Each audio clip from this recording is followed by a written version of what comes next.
Okay, we're on. Oh, we're on? Yay! Hi-yo, lads. Yeah. I'm just testing out the thing. You can speak at your leisure, so it's fine. I'm just, But hello, everyone. It's your man, Captain Falco here. Hey, people. You know. And we're here for we're here for K-pop Demon Hunters. Right off the bat. Um, I saw it recently for the first time, and I liked it. But the more I thought about it, the more problems I had, and I can't recollect What? some of those problems. So like, wait What? a What? minute. Yeah, Oh, there it is. There it is. The video's finally up. All right. there it is. There it is. There it is. 50% pointer. It's like, There it is. oh, yeah, that's Cool Cat Saves the Where's the Kids. video? It's up There there. he is. What was it like? Sorry. Where is Cool Cat? There he is. It's like, Oh, I was doing Ice Age. oh, I don't know. I was just um sort of doing that other thing because like that's in a YMS video. The only one I like. Ah, Cool The Cat Lion King? saves the kid. Oh, Yeah, come on. He's got a great Lion King review. He's got a great he Kimbo does. video. Yeah, I I've haven't really seen the Kimba review, but Lion Mhm, King's the only one that I really rewatch of his. mhm. Cool Cat saves the kid is funny. It's really good. Uh, so are we just giving our thoughts real quick on K-pop Demon Hunters? No, I just want to review YMS. Why else are we here? It's not like the title is about that at all. Hmm. Sarcasm. You know, below me, there's an evil mask, and then there's like the meanest looking profile picture of a frog, and I'm like, I'm surrounded by psycho killers. Like, so I just noticed. Anyways, enough distraction. Yes. when a frog steals another frog's fly, this is the frog's reaction. Oh, you just reminded me of another thing. You ever see those videos or that video of they put a beetle but to three frogs, and one of the frogs like instantly eats it, and the other frogs like they just they literally turn to him and they're like, you see the look on their faces. It's like, wow, you're a jerk, and they start like attacking him. It's like it's really good. There's a horror movie. There's a horror movie called Frogs, and it actually stars Sam Froggo. Elliott when he was 27 years old. It stars Froggo. Sam Elliott. It stars Froggo. Stars Froggo. Yeah, he's like Froggo and all of his cousins. it's kind of like Rabbit Night of the Lepus. Like Yeah, it's pretty campy. Oh yeah, with the giant rabbits that they try to make scary, but they just end up looking really cute. no, well, yeah, I guess, but like there's one of the giant spiders. It's one of those 70s movies where it's like finally we're outside. We're escaped from the spider.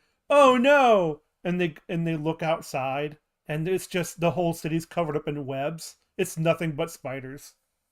Hi, Zeddy. Oh, hi. But like let's see. So yeah, that's Zeddy Boy down there, and that's Froggo down there. Froggo is the actual co-host. Wow, Yeah, I'm just a guest. way to slap Zeddy in the face. You're welcome. But It's fine. I'm wearing a mask. ow, my hand. Anyways, but like, yeah, there's a reason why Frog was I chose to be my co-host. He's like, he actually goes out there and does the work. He doesn't just lay around and think about it. Yeah, he doesn't have a job that he has to be at for 8 hours of a day. Oh. Hey, I turned in my application recently. All right, You're not supposed to tell people that. He doesn't have to be up at 5 a.m. every weekday. Well, so K-pop Demon Hunters. That was a thing a while ago, but like it was a long time ago. Yeah. a long time ago. In Look, it came out 1990. it came out 12 days ago. No, sorry, 1996. 19. 3 Oh sorry, no, wait. It was 20. 1998. That was the worst day of my life. That's when the Raccoon City fell. It's like, Ah, yeah. Cut to a bunch of zombies just watching K-pop Demon Hunters on a billboard. and they start doing the Thriller dance. Oh wait, no, it's not called a billboard. What are those things called? Viewer, Jumbotrons? yeah, trans. Jumbotron, yeah. It sounds like a You're transformer. talking about the things that the Saja boys were on, right? Oh, you're talking about like a Teletron or whatever. Those things aren't like in ballparks. Like, oh my gosh, look, you're on the big screen. So, anywho, when I was thinking about it, when I was like,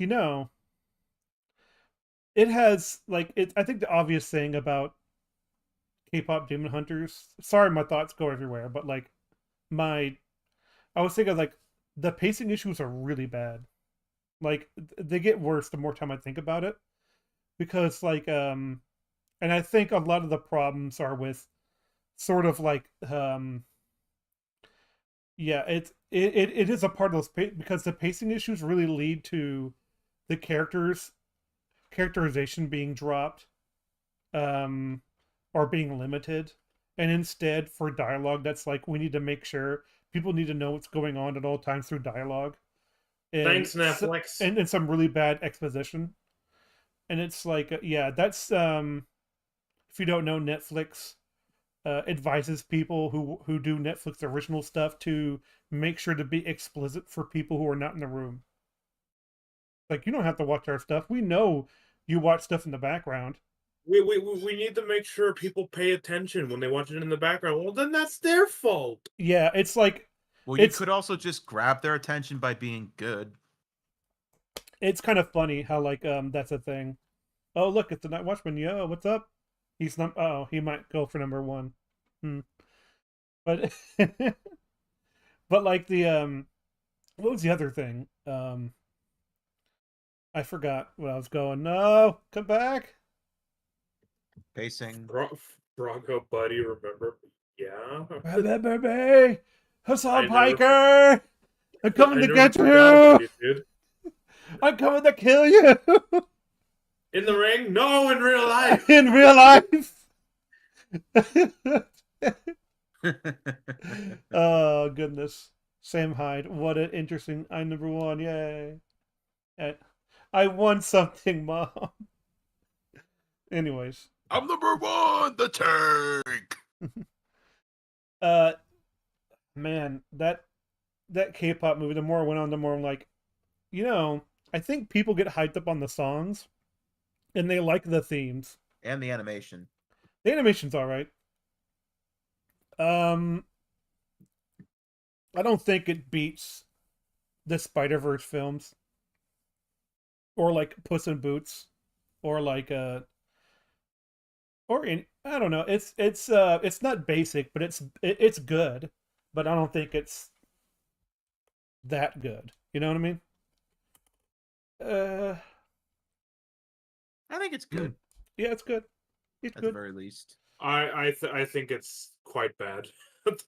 The animation? No, not the animation, just the movie. Yeah. The more and more I thought about it, which I hate how I forget things. I should have wrote it down when I had the chance, but I was late at night in bed, just thinking about it. I was like, man, I don't have time to write stuff down. It's like 4 o'clock in the morning. So it's like, that's the thing. So I was like 5 out of 10. Then it went to 4. Then I'm like, does it go to 3? Nah.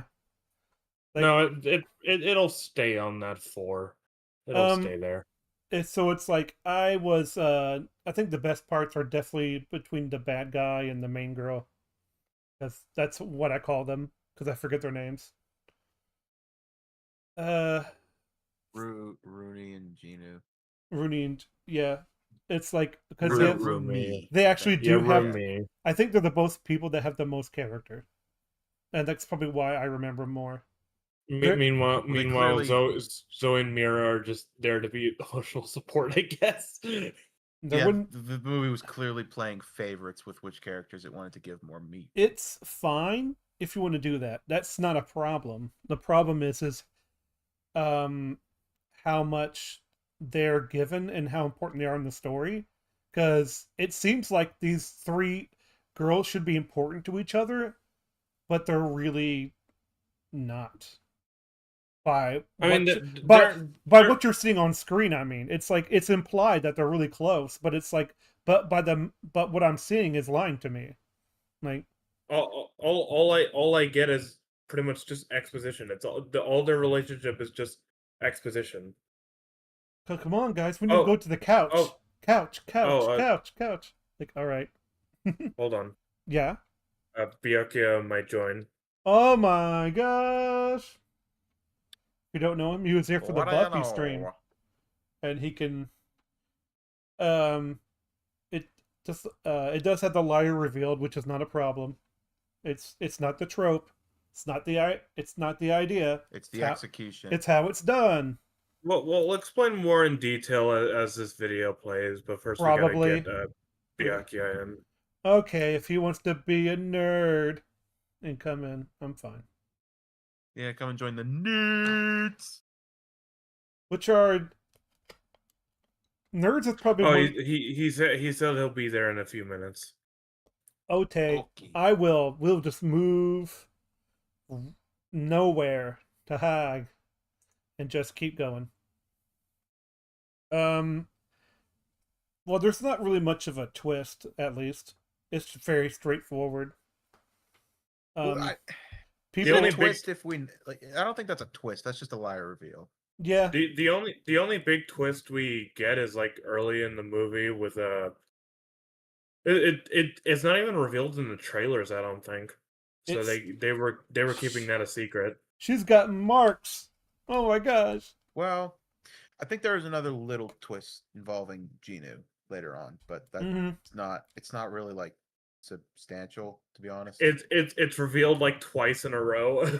Just like Says it. you could have revealed it when he was talking with Rumi, their last conversation before everything went to shit. But instead you have the first scene of that being revealed to have just Guima exposit all of it to fucking Gino. Even though Gino already knows this, and so him explaining the entire backstory doesn't make any sense unless it's to Or Rumi who doesn't know. Poor Byung Hung Lee, he's showing up in too many things where people go, as you know, this is your backstory kind of thing. Because he's the front man in Squid Game. As- So and that's another show that does that. So For those for the go ahead. I was right gonna no, never mind. It's about yours is about K-pop. Mine is about like trying to drag out an answer out of something, you know. Well, it's fine. Go ahead. Shit was it? Oh yeah, this movie was originally going to be 3 hours long, apparently. Oh yeah, yeah. And you can tell because the scenes move by really fast. Even the big backstory for Genu is like really Sweeping sped fast. up. Like it's faster than the Rise of Skywalker.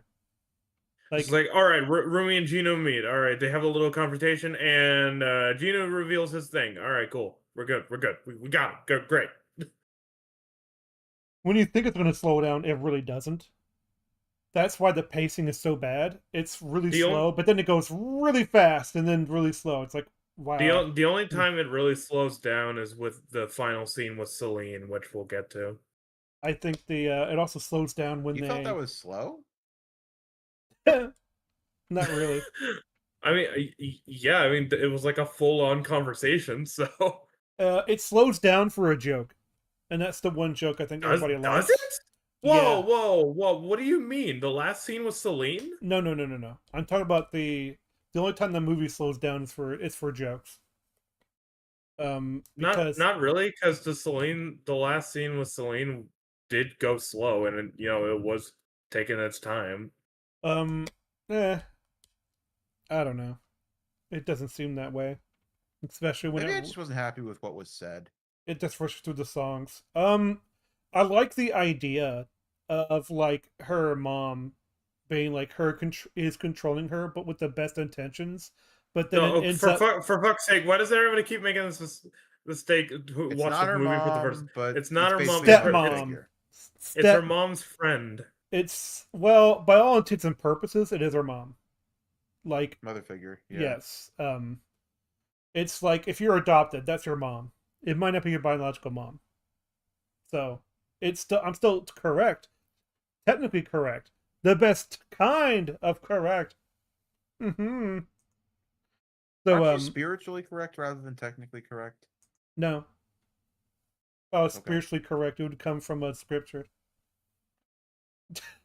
I don't know, but the. So it's like I like again. It's the idea and the theme. It's like your barrier came from lies instead of like. So I'm gonna do it better. It's like all right, because I like the angle of like we're gonna do it our way, or which is gonna be it's gonna be a better source. So I'm a little confused. Is the idea that they Hello, have to hello. seal Sorry. Hello. hello? So I don't know if we want to get into the story yet, but is the idea of the Moon that they Mhm. have to seal it like golden once a generation? No, it's not once a Uh, actually, I could just look at the movie again and see. But I thought the Golden Honeymoon was like once and for all. It's gonna be just sealed forever. But I guess that was a misconception on my part. I'm still looking for him. Because I just look, I don't like the idea of. I hate when they do the thing of like we've been doing it for so long, and then now in this day and age, this is the one that's going to finish it once and for all, kind of thing. I really don't like that. I more so prefer like, yeah, our generation has done its deed, and now we will wait for the next generation, kind of thing. You know? I don't mind that necessarily. That's fine with me. If Well, like this if they this time I explained it preferred it. better, like I've been They fine. didn't. Yeah, that's the problem. They didn't. They have so much exposition, and it hurries up the scenes. It's like, man, this idea is really cool and original to a sense, but it's like it's done with such low execution. It's like so it was built on how is it built on lies if you're the Um. only one of a specific disposition? Oh, Like when I the like it's not built like the mhm. other Huntrixes didn't build it on lies, you No, no, know? no. I didn't say built it on lies. I said like they built it upon like how like her mother quote unquote lied to her. It's like well that's the it's like we just it's like it's to hate demons no matter what. It's like okay, but again that message is mixed. Like I'm just going for what they would probably go for. I didn't mean the whole thing is built on lies. Like obviously not, but it's very contradictory with what who she is Well, this because is why like she this got her mom got it with the demon and I'm like wait a minute how did that happen. well, this is why I'm confused of whether or not it's generational or whether it's complete. It's like if it's like if they're sealing it once and for all, that means they tore down a moon that was built over like thousands of years, generations of Huntrixes, and they just fixed it up once Hmm. at uh, the end, and it's like so that is fucking bullshit. Sorry for my language. so Um, I just rewatched the opening. It's fine. I just rewatched the opening, and basically it said that yeah, Generation creates like a helmet shield, but apparently our main characters are the ones that will be able to sing a song so powerful that it will create a golden moon. I don't know how that works. that is stupid, and I really hate that that's what they decided to do. It'd be It's just better like if why is it them that create the golden moon? What is so significant about these three? I don't So understand. they're So if it they're was built up over mhm. generations and that's the ones that they're constructing, why did they have to tear the entire thing down Like the entire thing isn't based on lies. It's just their generations. They tore down the entire thing and then built it up completely in one song. And it's like that's it. Okay. What? And now you get a Mm. rainbow Han Moon. Oh, we have 10 times the power of all the previous hunters combined. It's There's ways to do that Not without. happy. It's like, but it would take. I think it would be better with a show. They are all the hunters. Well, this was gonna be 3 hours long, so I think it should have. Yeah, I think it should have been a show instead. That way you could pace it out a lot better, and you could explain these things a lot better. Because I don't mind the idea. It's like it gets built and built upon for thousands of years, and then finally, this last one, you're the last generation that will have to do this. It's like, all right, that's something. Uh, I don't like that. well, I do, but they explain it badly. That's how many people are seeing to it. That's true. Their reach is also probably bigger than previous ones.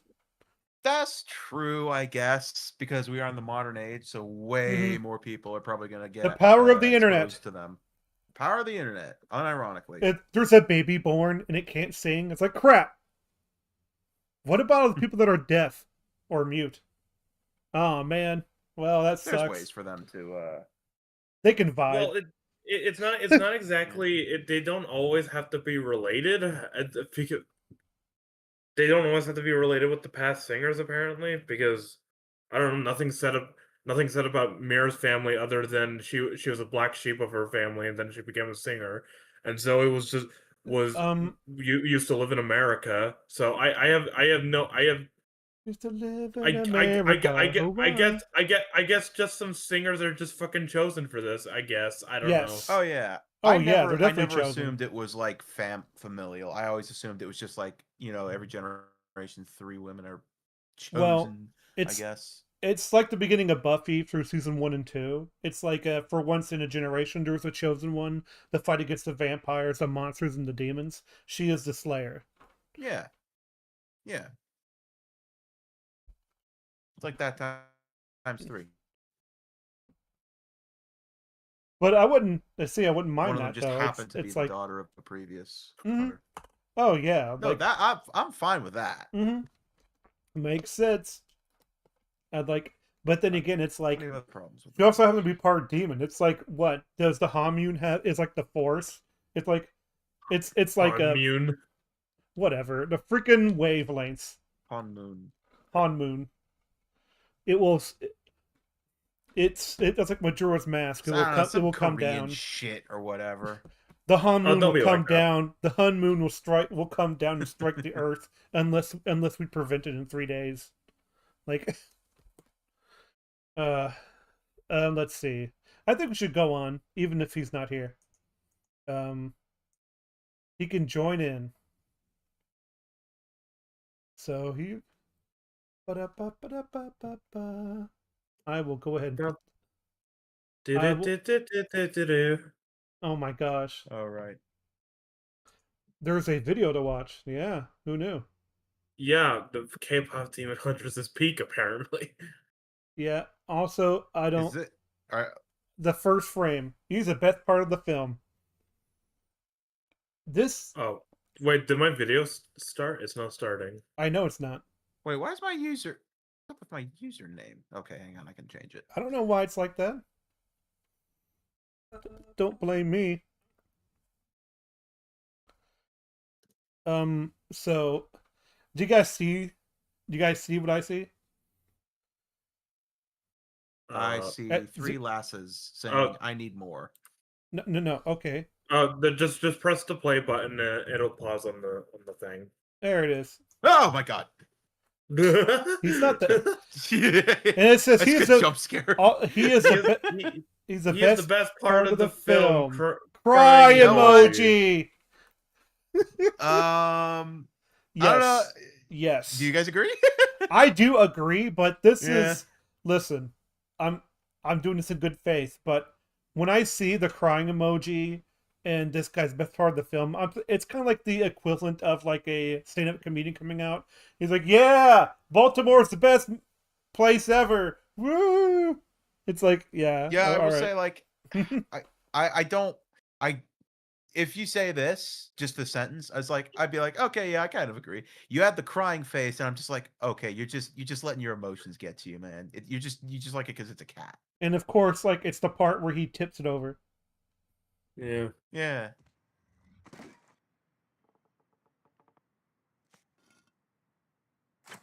So I mean, it's a cute joke, I guess. yeah, I mean, so is Yeah. he a demon or is he just a Yeah, spirit?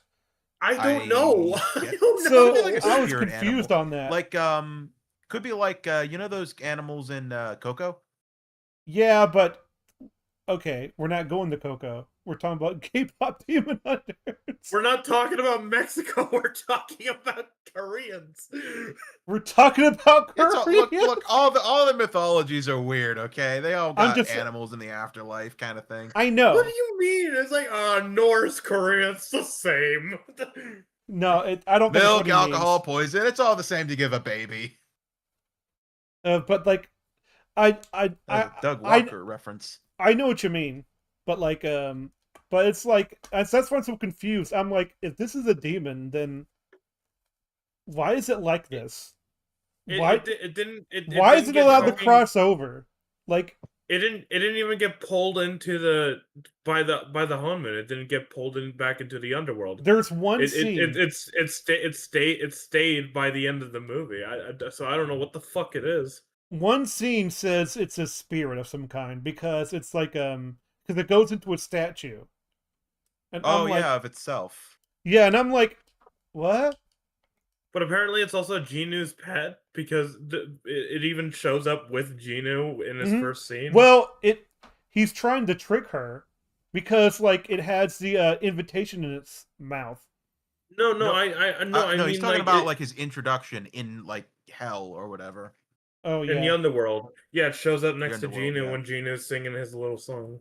yeah. So that's weird This too. is another thing that I feel like they just cut like an explanation of what these animals are.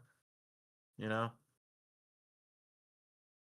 Yeah, I mean, as it's far as we know, again, it's just his pet. it's probably cut. So Yeah. I just like looking at him. He's so cute.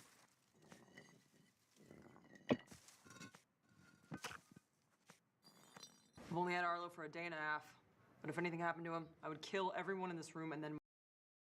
oh, okay, this is just a joke. All right then. That's a Brooklyn Nine-Nine joke. Honestly, the cat is the best part of this movie. You already said that. Okay. You already Oh, said that. we know you put it in text for like 20 seconds on screen. Okay, Good. don't good get job. upset yet. Don't get upset yet. But yeah, it's like yeah, we know. Also, I like that. I like that jacket. Roomy. This is funny. the best Ugh. part of this Okay. movie. Stop jump scaring me, Something dude. monumental just happened in animation. It Monumental. Okay, calm down. That's our faces. Okay. I don't even think they look that. Honestly, the designs of the demons are Monumental.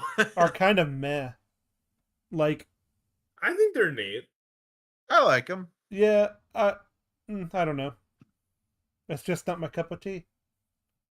came in glitter, abs, and demon slaying bangers. I fucking hate hearing this goddamn song. As I much like it. as much as I don't like it, it is catchy. Like it's an It earworm. is an earworm. Mm-hmm. Yeah.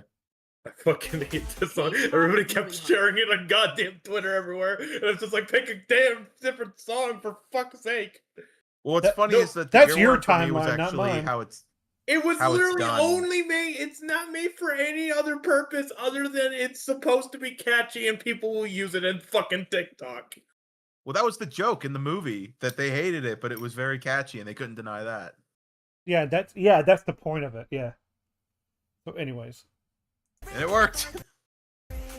K-Pop Demon Hunters, the latest animated film from Sony and Netflix, dropped on June 20th in under 2 weeks, has already amassed an explosive fandom. Think fan edits. Oh, fuck Oh my- off, TikTok. I hate these Okay, shorts. so it's okay. Okay, hold on. Oh, it's fine. It's just TikTok. It can't hurt you if you don't let it. Also, that's the Cosplay one that's voiced by Oh, ProZD. Oh millions god, of Spotify fucking kill listens, me. and a top 3 ranking on Netflix. It's not just a hit, it's a movement. It's a hyper. it's A a movement? movement. Okay, A calm down. movement. I can't. Let's calm down. I can't wait until I hear on the news that there's a K-pop demon fandom like storming the Capitol. I can't wait. It's a movement. Trump is sitting there going like, I don't know what's happening anymore. I don't Release even know the what's going on. release the tear gas. Release the tear gas. Now they're storming the White House because of K-pop. What is going on? You know, all you hear in the background is, and you're my soda, Soda pop. pop. You're my soda pop, my little It's soda like- pop. Pop. It would, daggone it. We gotta make stylized that edit animated now. musical adventure that combines demon slaying action, glittery pop performances, and This I like I said, people love the songs and they transfer that to the rest of the movie. It really does hype you for the next one Okay, for everyone. Biaki is here. Yay! That one Ooh. guy. Hold on, I will drag you in. And I will give you hello. Hello. How's it go? Hello, Byakuya. I'm gonna give you a message. Oh wait. I need to create another invite. Hey, Biaki, I don't know if you know this, but did you know K-pop Demon Hunters is a movement? It's a movement. This person believes that K-pop Demon Hunters is a movement. Apparently, I think they're being hyperbolic, but you know. Okay. Well, then they all are. They always say stuff like this. I know, but it's like I'm giving them the best faith possible. Oh yeah, Do we want to restart the video? We've only been No. watching for like 30 seconds. no. no, it's fine. Biaki, are you in? Yeah. What? I'm in background noise. What do I need to get the link? Yeah. Oh, Yeah. yeah. I You send put them it- the link. I put in your DMs. Okay, give me a sec. It's a motor cop.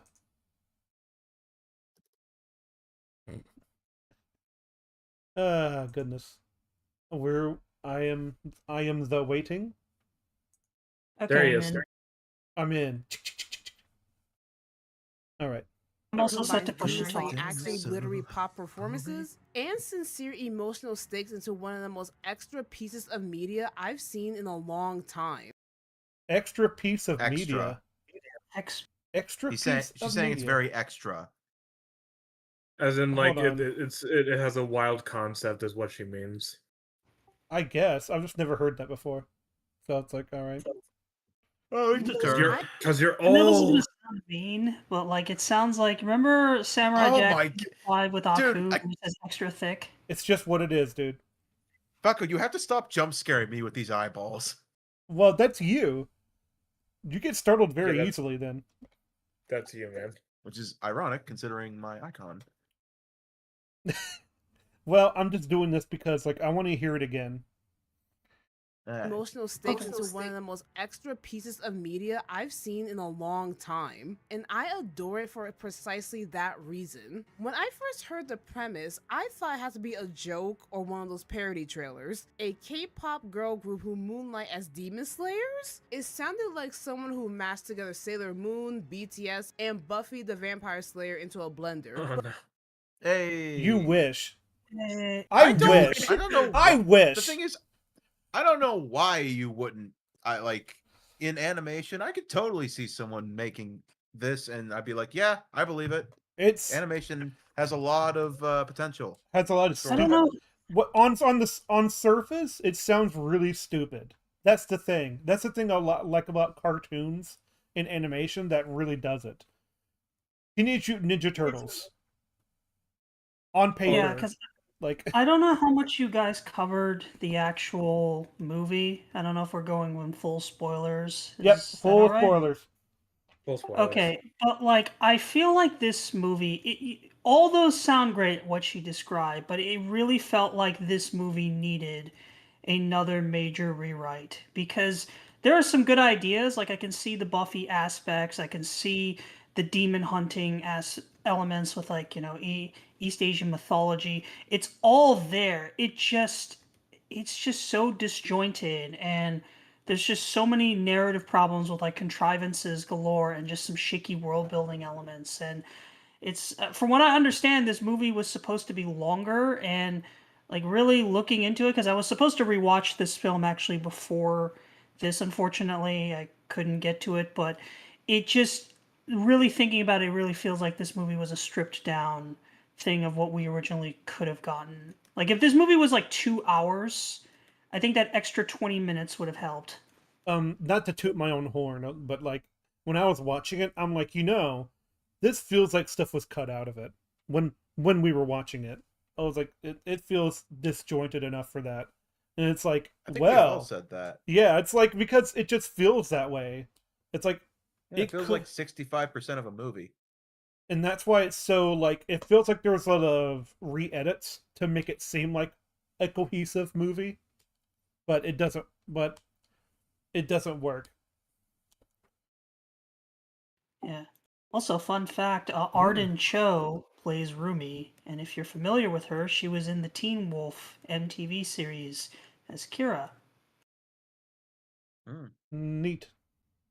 But K-pop Demon Hunters commits so fully to its absurd concept that it doesn't just work, it Commit.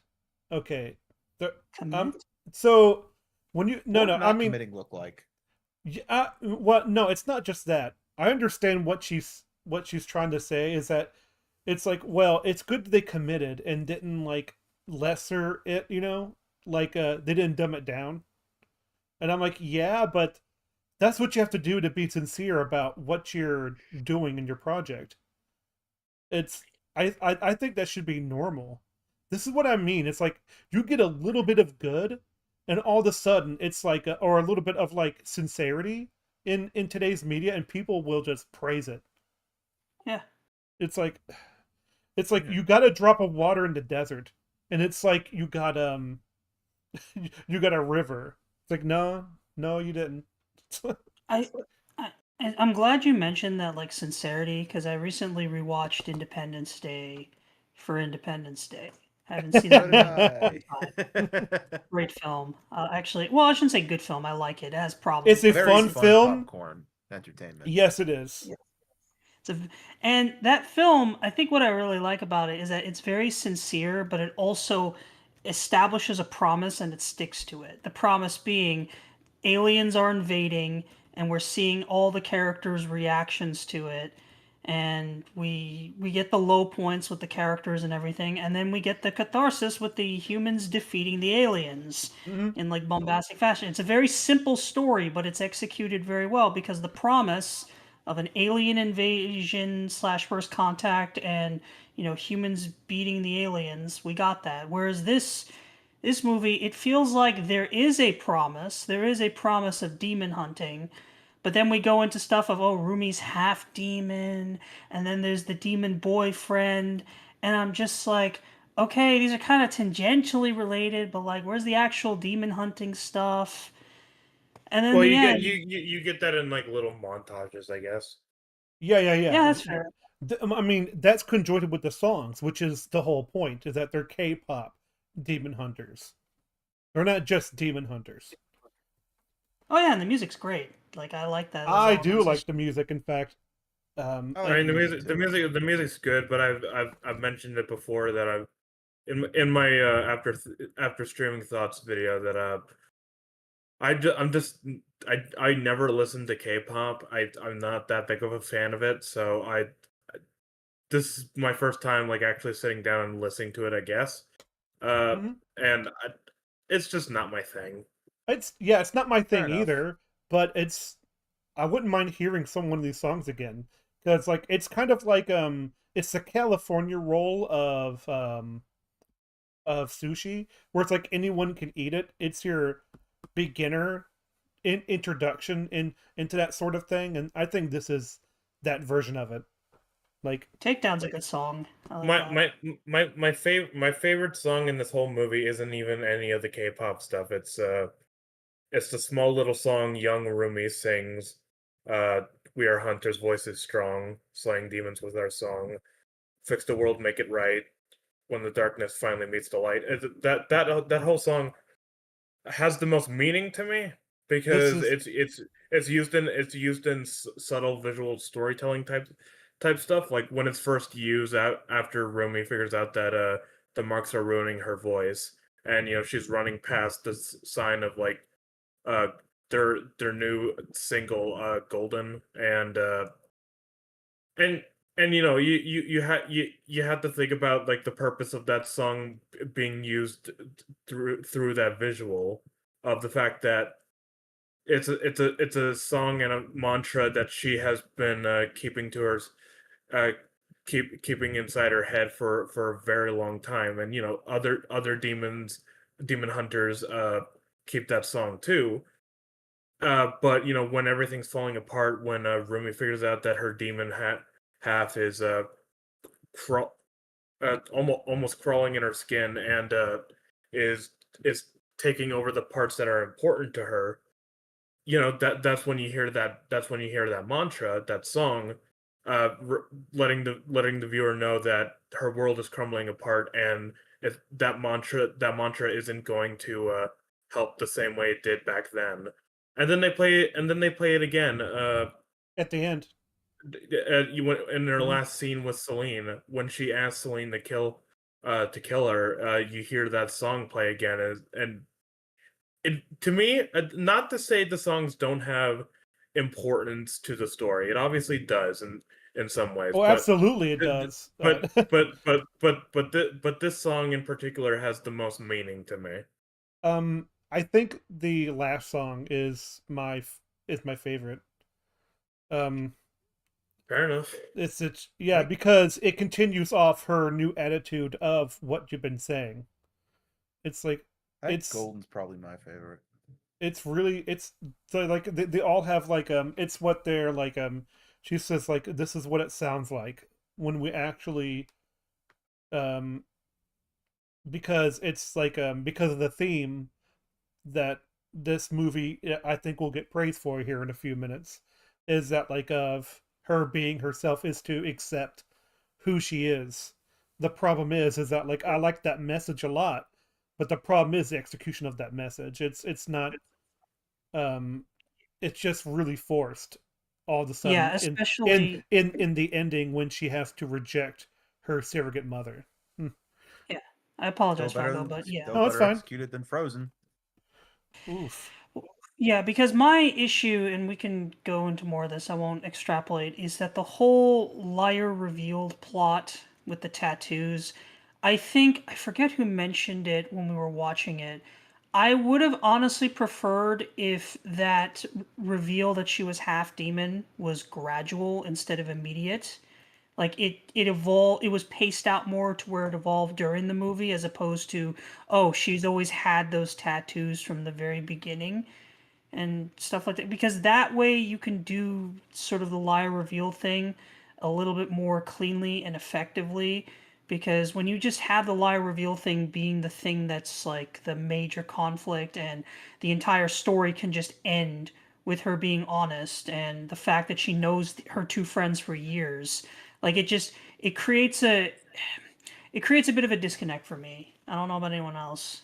Yeah, I feel I like they could have just had they know about it, but they're still trying their best, but her singing just isn't good enough, and then the Saja boys would win that competition and they would flop perfectly in front of all their fans, and they're just all three of them are just well, dejected, and then you still get that ending. I think a better way to do it is that uh part of what you said, which is I think Rumi should have just revealed her marks when she figures out that when she figures out that Her the voice marks is are messing, yeah. the marks are messing up her singing. That's when she should tell her friends, and they can be taken aback by it. They can not accept it immediately, but due to them being friends and hunters for many years, and they have no reason to distrust Rumi at this point.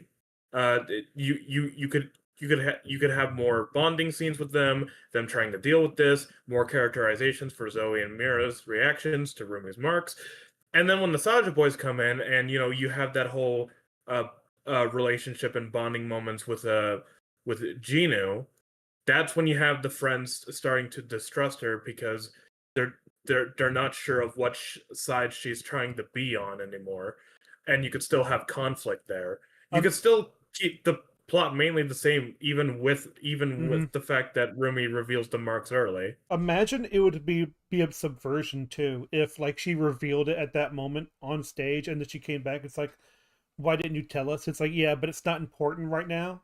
Like all that personal stuff, we need to like save the world from demons. But their current mistrust messes up their rhythm, and they have to get it back together.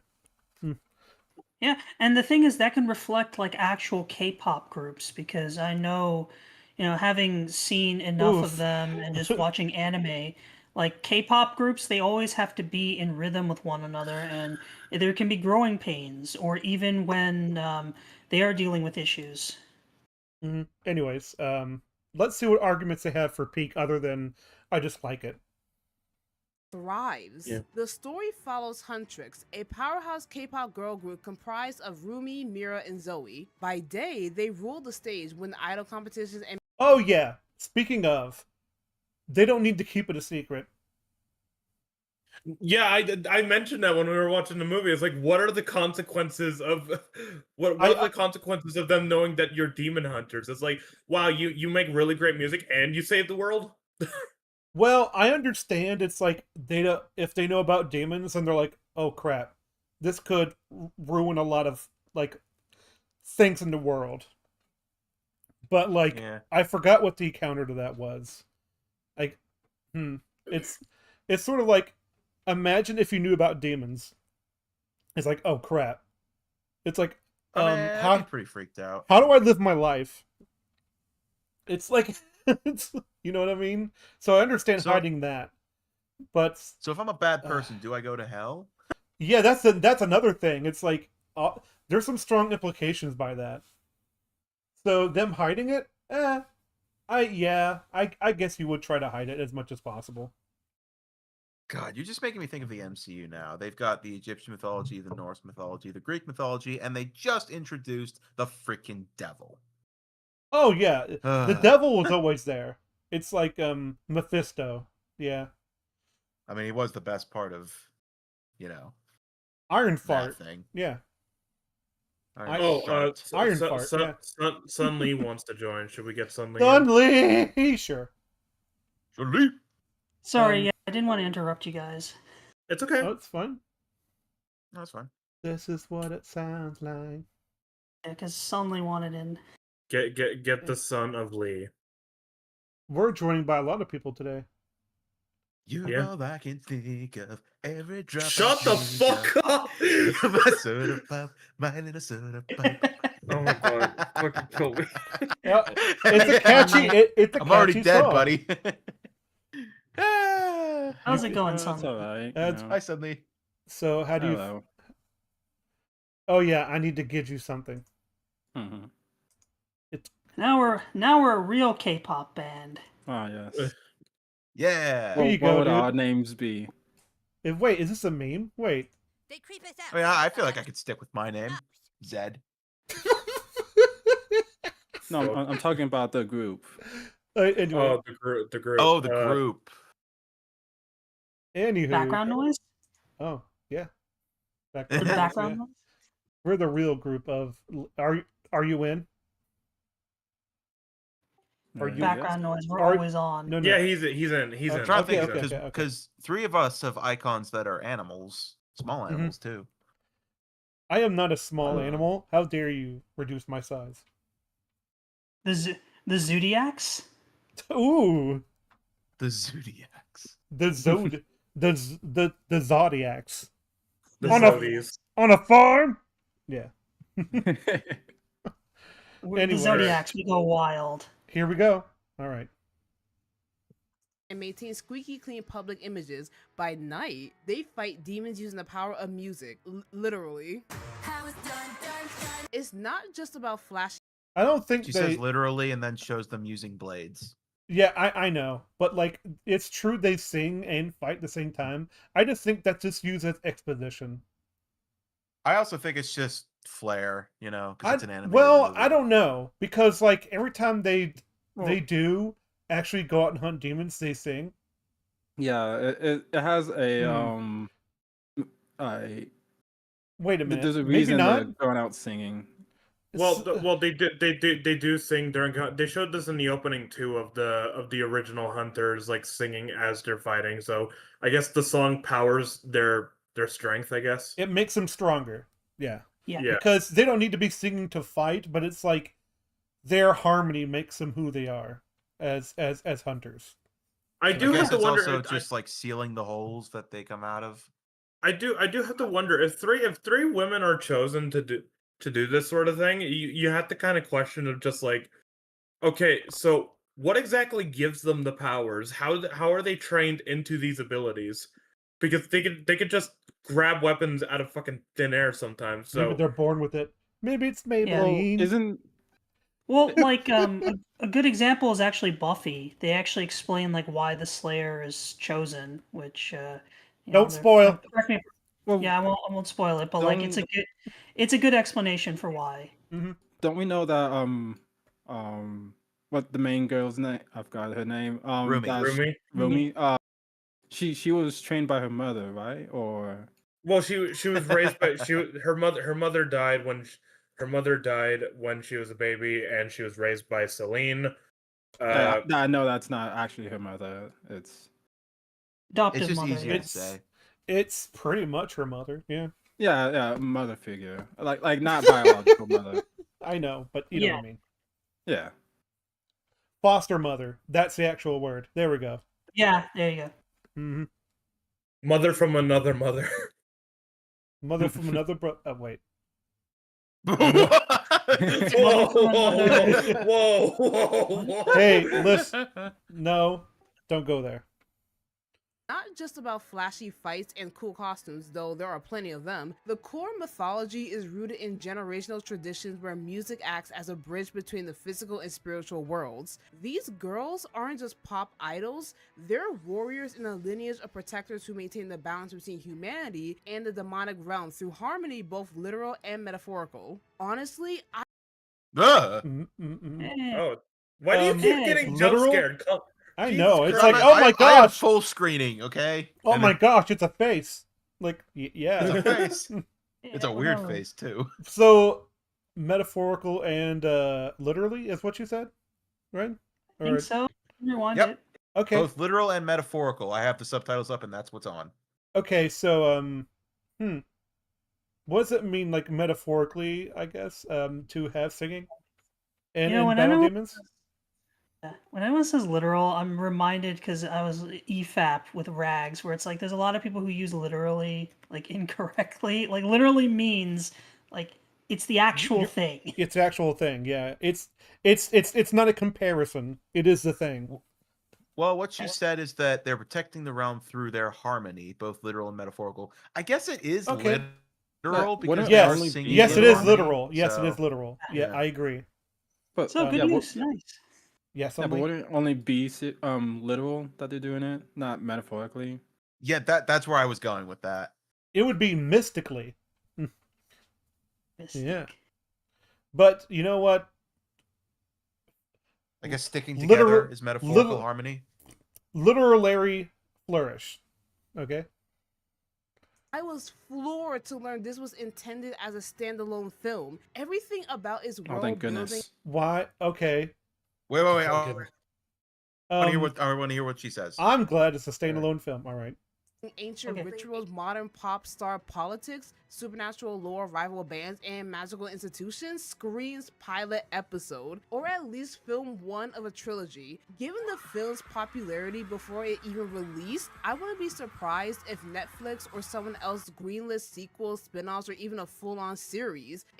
How would you no? what You would be- can't get that though. You what- can't get that. What would be wrong with that? No, Necessarily. you can't have that because the demons are trapped forever. They've been fully defeated. Guima's dead. Which is part of the reason why I was like, it would make more sense if they have to do it each generation, and this isn't just the final one. Like, Yeah. because That'd be kinda cool. Guima was like the main antagonist throughout all these generations. He's the main reason they have these demons are going out in the first place. So they need to be stopped by these people, and then they get stopped, and then Guima gets killed.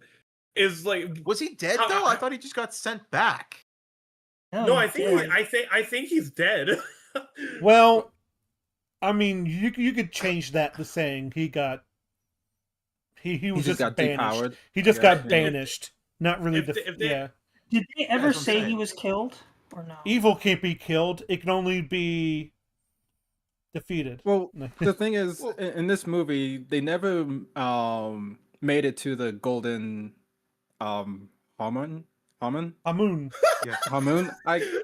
Dude, I can't remember all these names. What? Okay. That's true. These no, moon hold speak. on, hold Come on. on.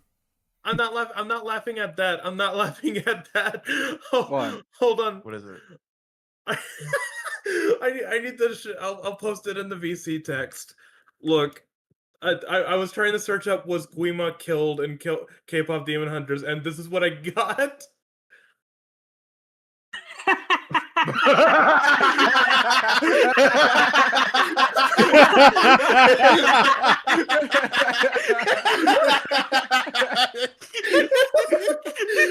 Oh, fuck, we have to throw that. We have to throw that on screen.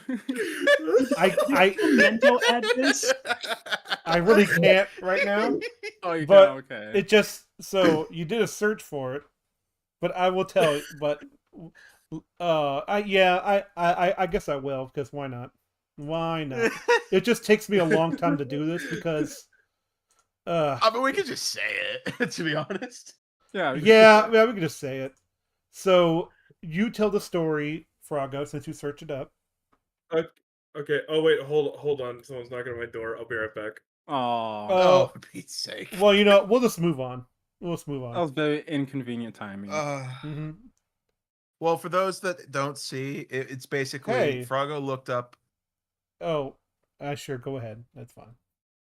Froggo looked up the term "was Guima killed," and then the first thing that pops up in the autofill was Guima killed in Vietnam? I haven't heard that name since Nam. It was done by Lieutenant Dam. You know what's funny about that is that I'm pretty sure in our 12 Angry Men watch through, I made a joke about a character from Final Destination 4 where I was like, you know how many of you I killed Nam? And then I think Froggo corrected me. It's like, it was Korea. I'm like, oh yeah, Korea. Well, here we are. And he just looked up a Korean demon getting killed in Nam. Okay. Yeah. So, by the way, it says here that he was defeated and sealed back into the underworld. So I guess he wasn't killed. Yep, Oh, that's what I okay. thought. Oh, okay. That's what I thought. At least they I- covered I- themselves on that front. I still don't think that how would the demons be able to come back? Because that's not even a golden Hanmoon, that's a rainbow Hanmoon. Are you gonna tell me that it doesn't have the same effects? No, Look, the it's, gay it's is a powerful force, okay? it's worse. I was like, oh no. You mean so? Far, you mean to say that this movie needs to work within its boundaries? That it can't actually cheat and retcon or remove things? Gee, I wonder what that sounds like. Jurassic Park World Rebirth. Okay, I was about to say. He saved himself at the end there. Yeah, you had us in the first Any- half. Anywho, let's move on. greenlit sequels, spin-offs, or even a full-on series. It's too rich of a playground to leave untouched. The main conflict arises not only from the rising threat of demons, but also from a rival boy band, the Saja Boys. A demon boy band? The fuck was that? You can't take them seriously, even though you're watching some about K-pop Demon Hunters. All right. So I what? mean, I I mean, guess they're trying to imply a joke, but even then, so I'm yeah, just it's like it's really I weak. feel like if at any time you found them attractive later on in the movie, then you can't say that. Charismatic heartthrobs who are surprised, actually demons themselves. Surprise! Oh yeah, there we go. Charismatic heartthrobs. It's not a surprise. They tell you that from the beginning. that's like, We the, meet yeah. them as demons before we meet them as Yes, heartthrobs. exactly. It's like What's unless you're not paying attention. I think she means it like it was like not an actual surprise, more like because It's a the Demon surprise, Hunters and their rival K-pop group. but they is, know like, it right no away. surprise. It's like when they're seeing them for No. the first time. They go, "Oh, look, they have marks. They're demons." Yeah, Like- they flash their tattoos and their Yep. abs. Yep. So it's like I understand, like the rest of the world doesn't know, but it's like I don't know. It's really weak as a surprise. would I think that's more of a meta surprise of Mhm. what she's trying to say. I guess I don't so. know if I'm using this correctly, but would this be dramatically ironic that like we know something, but like the characters in universe don't? Forget the I don't know. Show continuity. I don't know. yeah. I don't know what I'd call that, but I don't know if that's Character consistency. best term. I don't know.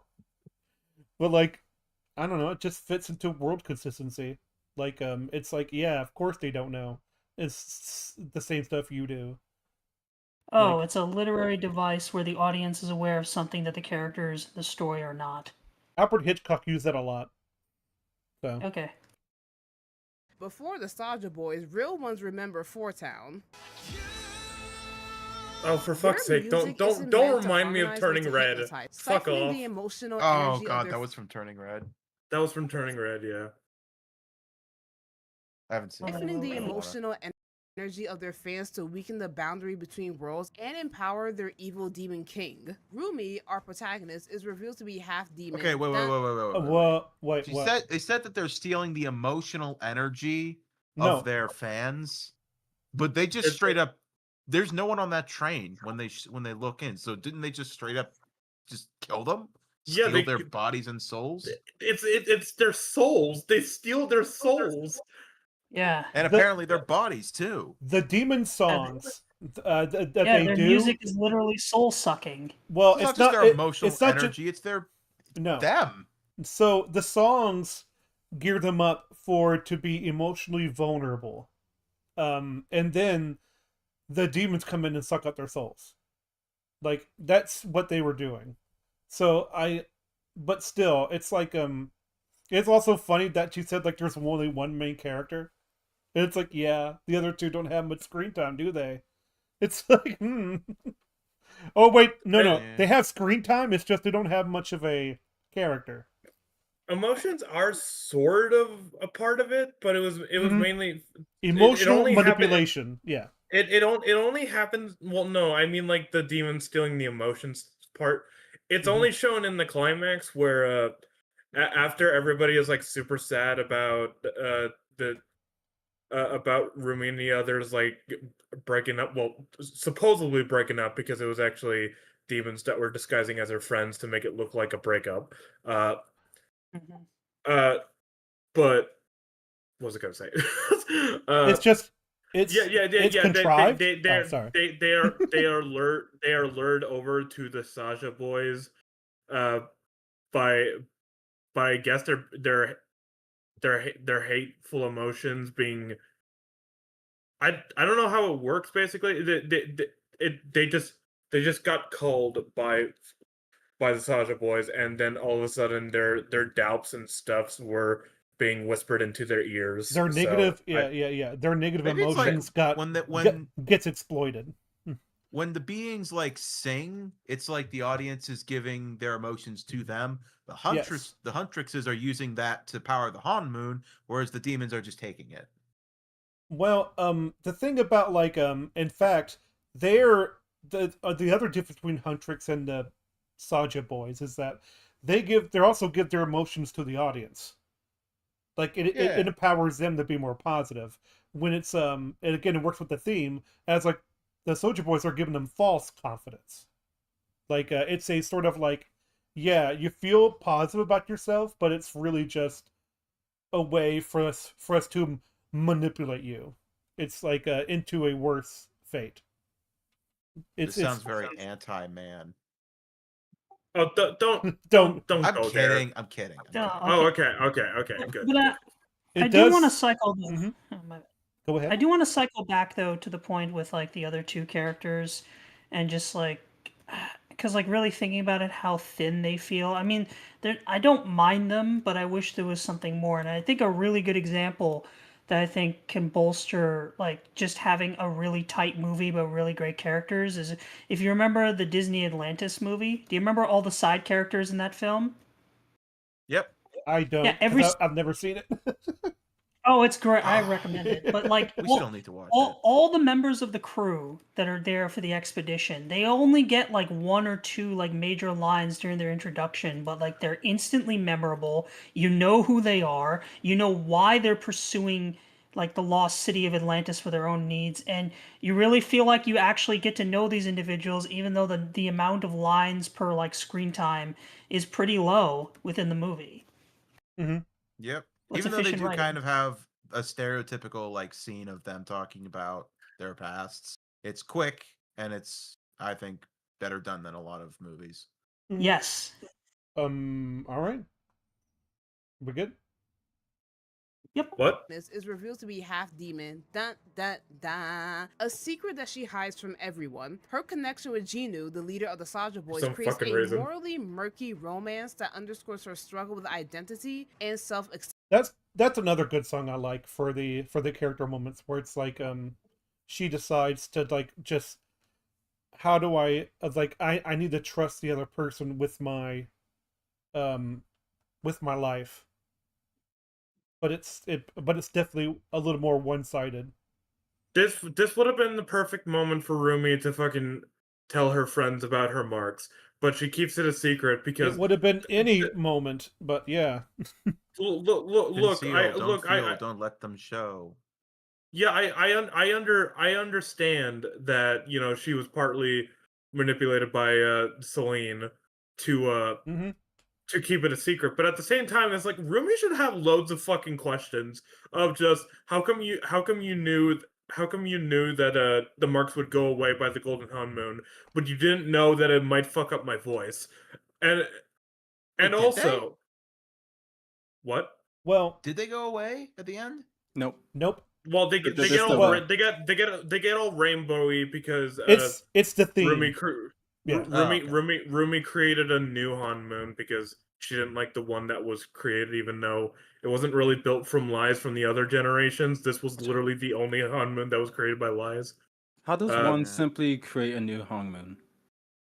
One does not simply create a Han Moon. And also, fucking Celine. All Celine tells her is just, "Oh yeah, your marks will go away from the golden honeymoon. That's why you need to keep it a secret." It's just like, okay, why can't they know that now, and then they can support me even more, and then the honeymoon will be stronger, and hopefully the marks won't fuck me up. Yeah, in fact, like, they would do their best to make sure that no one else knows. It's like we only get a full-on confrontation with Rumi and Celine at the fucking third act. Like at the beginning of the fucking climax. Rush too. It's just like, why don't we have more conversations with these two? Because there would be a lot of things Rumi would have to say to Celine after this moment, but we don't get that. I suspect that the cutscenes probably had that, because as you said, this movie was cut down, so... Yeah, it was cut down. There was supposed to be a scene where Celine revealed she killed her mother. What? What?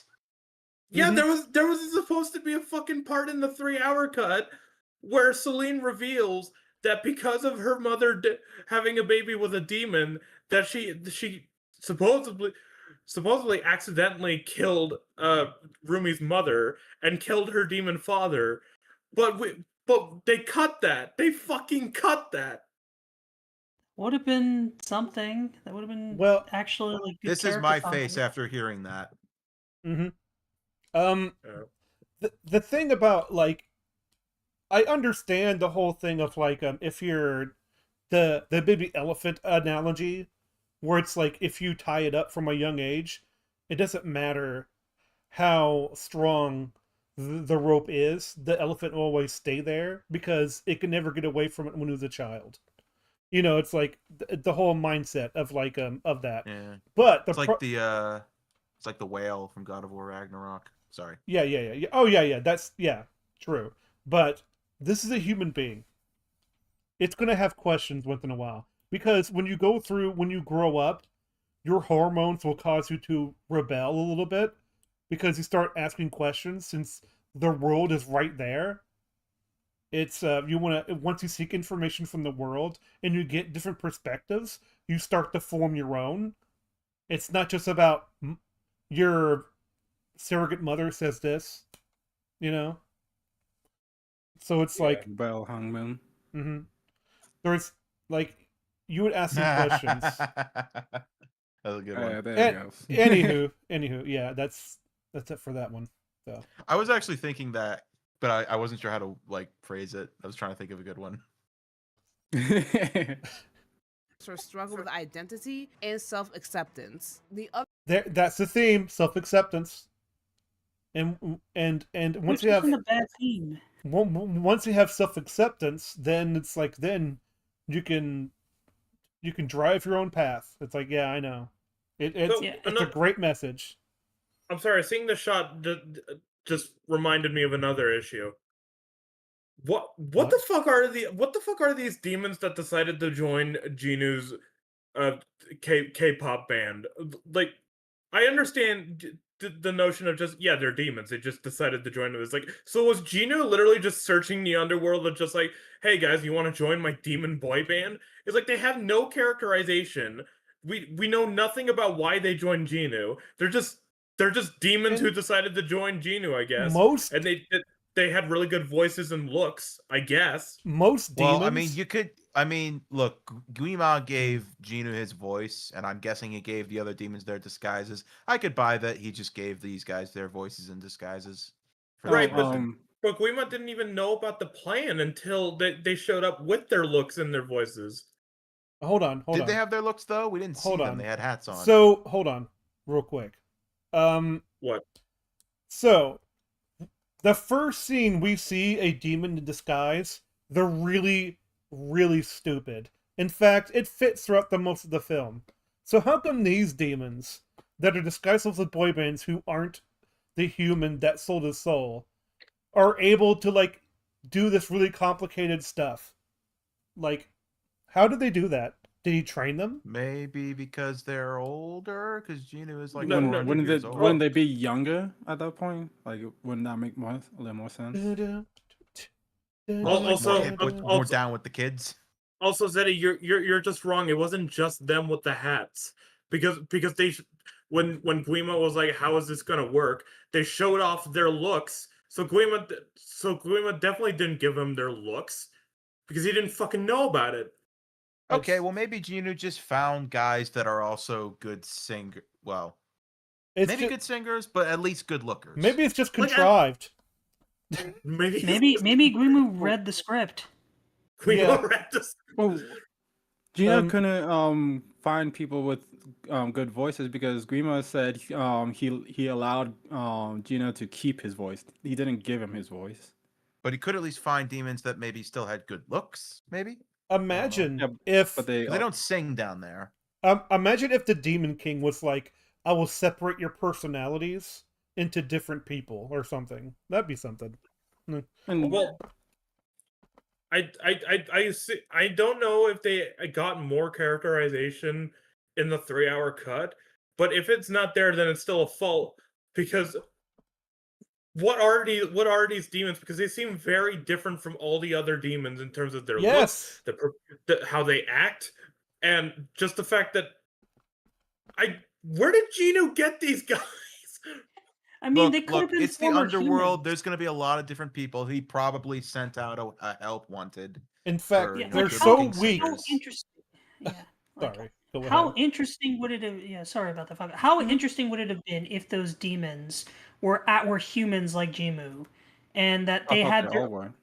yeah, and they had their own unique motivations for like why they became demons, and like their own histories and everything, and then you could and then that could also be your connective thread to like was it Mira and who's the other person? Zoe. Zoe, yeah. Sorry about that. Yeah, you could have, and then you could have had that connected between like Mira and Zoe as well. Like just because, like I'm just thinking about this in terms of just like being efficient writing and just trying to, lack of a better term, like bleed out, like milk as much as this, much of the ideas that we have already on paper. And it's like it's very clear that the writers just in this cut didn't do that with these characters. You know what that reminds me of? A lot of the dwarves from The Hobbit. They're just there. Yes. They're just there. Kind of. Yes. But anyways, let's move on. Other girls too get their own flirty moments with the Saja boys, and the fans in the movie react just as real K-pop fandoms do, with breathless speculation, shipping, and out of context photos that suggest scandalous romances. The That is something that I'll give the movie credit for. Is that like, Well, yep, it's very Oh, accurate. Well, Yeah. it's funny that they're like it's funny that fans are like this when that's their fan base. That's this movie's fan base. I've looked on Twitter. It's and that's very all I could meta, fucking yeah, find. isn't it? Yeah. meta commentary is hilarious and painfully accurate, making it one of the most immersive fandom forward films I've ever seen. Here's One of the where most K-pop Demon immersive. Hunters Okay. Yeah. I don't It's know. e- I it's- feel like it's that em- kind of breaks the immersion if it makes you think of real life. No. fandoms. I think that's I just think it's not just a reflection of real life. It's also what would happen in their world because they're the biggest thing ever. Like, did you see their percentage wise on how popular they are? No one's even close. Like, Yeah. so it makes complete sense they would ship them. Like, Yeah, that makes sense, Falco. Because like I was also thinking in terms of immersion, like I can think of a few anime that's similar to this. Oshi no Ko, for example, the first season. It's very clear that the creator Ayasaka, the mangaka, clearly did a lot of research into like idol culture and like, J-pop as well. Especially with how they like interact with fans and just a lot of the shenanigans that can go on with that. Deep So Blue, yeah. Mhm. I wish Western comic writers gave this much of a crap about their writing. Detective as Conan Eastern did the ones. same thing. Mhm. It's like where it's like Richard Moore gets really famous because because he gets all these cases that seem impossible. Like, absolutely excels, syncing action, music, and emotion into one cohesive experience. Every fight scene is a dazzling set piece, dazzling set piece? I don't know about that. I mean, they are No, energetic and cohesive? fun. It's not cohesive. I'm sorry. This Not cohesive. But I don't know. I was just like, yeah, that's a fight scene. I mean, like she's All not right. wrong. Like everything looks cool. Like everything looks very cool. Everything That's looks cool. basically- Yep. I mean, I never really felt any tension. So That's true. I never felt tension. Yeah, it's a common thing I've noticed with certain writers is that sometimes like it's always good to showcase like when characters can lose or at the very least like establish threats really quickly. One of my favorite examples is Puss in Boots: The Last Wish. That's Yes. exactly what I was gonna say. Yes. With Wolf. I think yeah. we were all thinking it. Death Yeah. when he first Yeah, fights him. Yeah, Mhm. like it's such a great scene because like we get the cool action sequence with Puss taking down the giant. So like obviously like okay, we're hyped up, but then we get He's this confident. new threat Yeah. who makes Puss bleed. And I'm just like, yeah.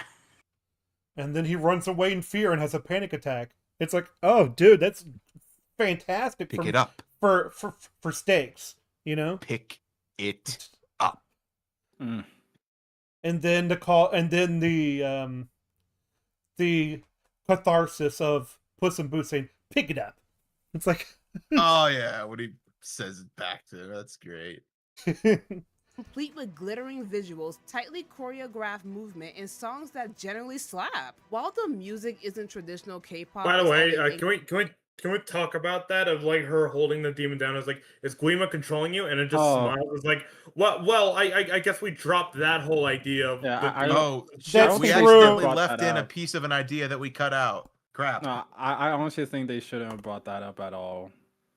Well, That- yeah, because Genu goes, yeah, that's all us demons ever feel, hate and sorrow, and Guima controls us using that. And it's like, so then why did you show the scene of obviously not being the fucking case with a lot of Also, these demons? also, that's the opposite of what he's been doing. Like, he's been going along with this, stealing human souls. He's killing people, and he's like, well, I don't have a choice in the matter. Feel bad for me. It's like, Yeah, dude. he came forward with the idea. Yeah, exactly. It's like, dude, you're so like Culpable. like you're culpable, and it's like I understand. It's like I didn't have a choice in the matter. It's like, no, you kind of did. You came forward with the idea. Like, Or you could have just, or you literally could have just fucking sat there and done nothing. Well, he wanted something. Remember, he wanted the voices Yeah. gone. Yeah. So, he's kind of like Kratos in the first God of War. It's like, give her these memories, Athena. Yeah, but also too, I really take umbrage over like this video saying that this is a cohesive film. No, I mean, I don't think so. From a writing standpoint, this is not cohesive at all. Nope. Like, If as I said, even like, from the this needed editing, a it's not. Yeah, agreed. English with a few Korean words tossed in there, it nails the feel of K-pop. The bombastic production, catchy hooks. It's kind of funny. They said traditional music doesn't rule K-pop, but it doesn't matter. It's like, yeah, that's what I mean. That's what I mean. Like, it's the tiptoe into K-pop. This is this is this kind of stuff. And dance forward energy. Even if you're not a fan of musicals or K-pop, I thought that was a the pretty film- sick piece of choreography when they like kind of almost fell over together. Yeah. It's When they were kind of like dancing. it's kind of like Smooth Criminal. Yeah, kind of. I Mhm. liked that part. Yeah, I will say the choreography is really good for what they do. Like, there's a lot of stuff to like in this movie. Yeah, it's storyboarded very well. This film, from like a visual standpoint. Mm-hmm. Yep. Mhm. I think a lot of people love eye candy, and that's letting them the eye candy and the theme. That's what I think people like. Yeah, the theme's great. I love that. Eye I love candy the theme. takes you a long way. But as we all know, it takes more than theme.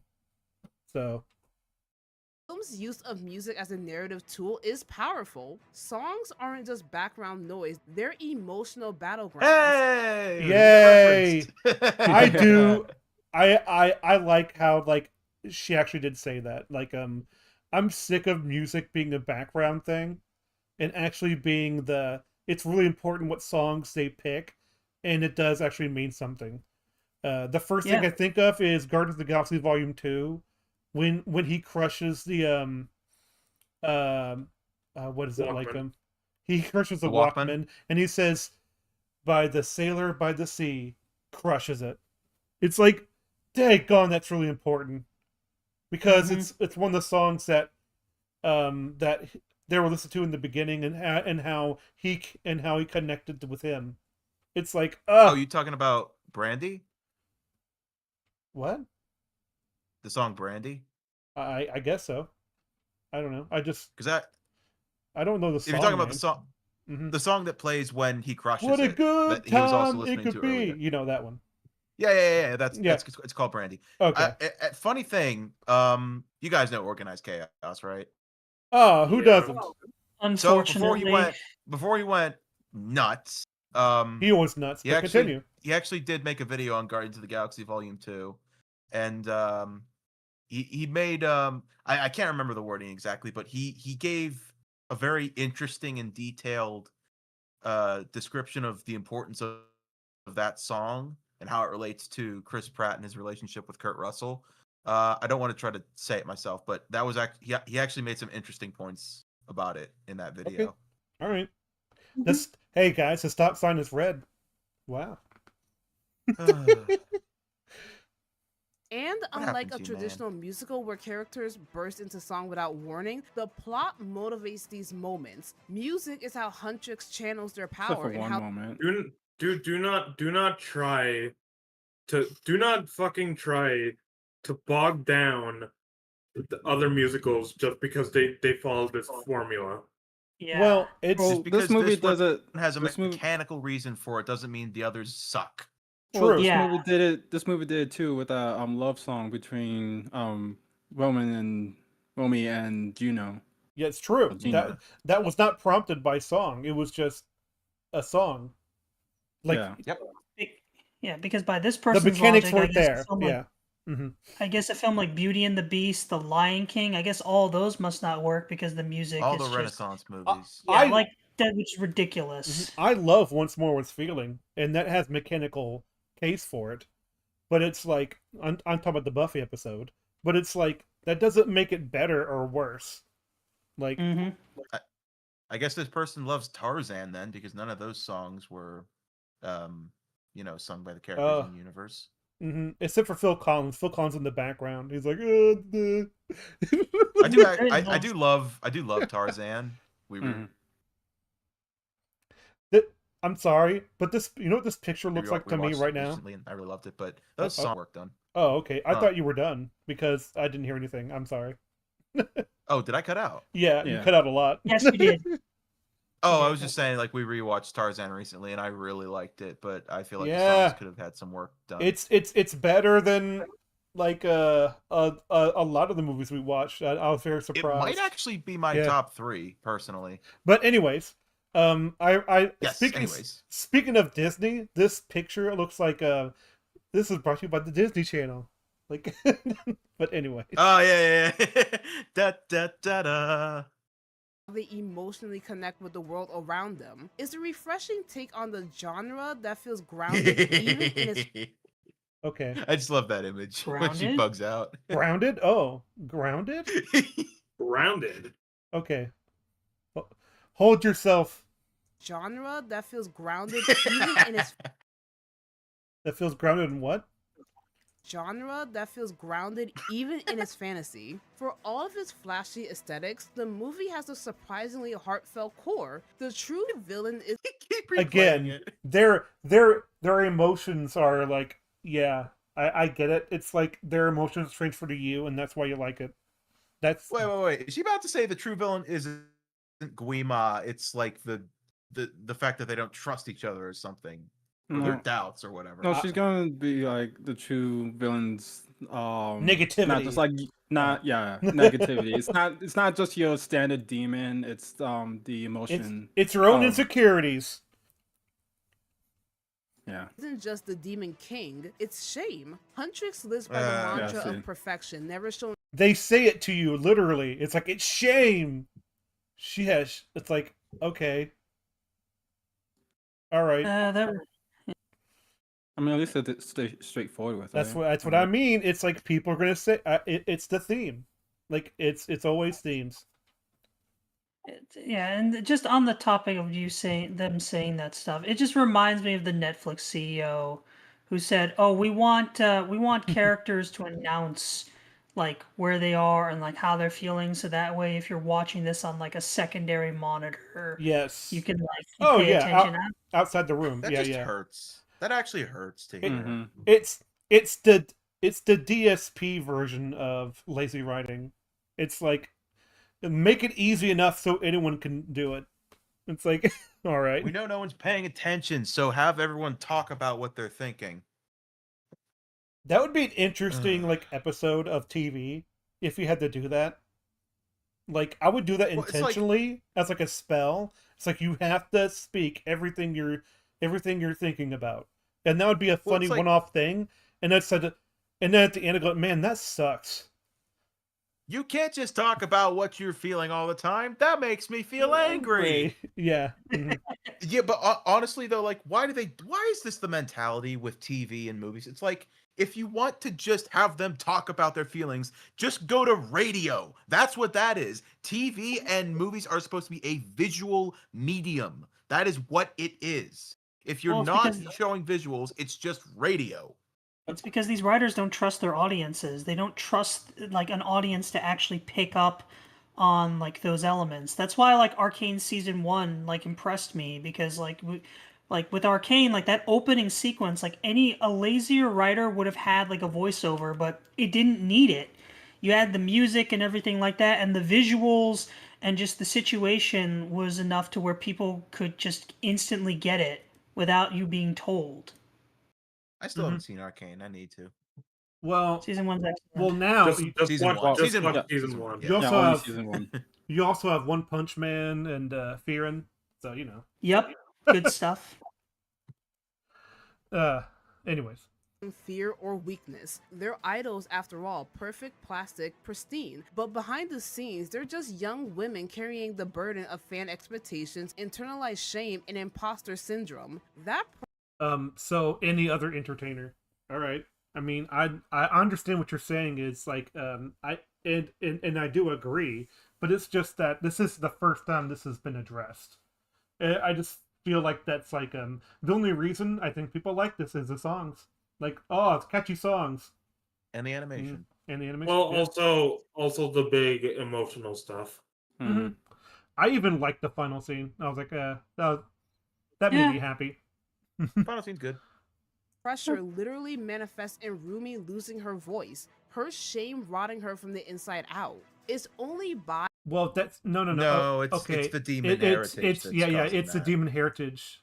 I understand it's a meta thing, but like again, like be careful how you use theme. You know. And we learn fuck all about her dad. Well, She's yeah, got the 'cause- sequins on her jacket. Jeez.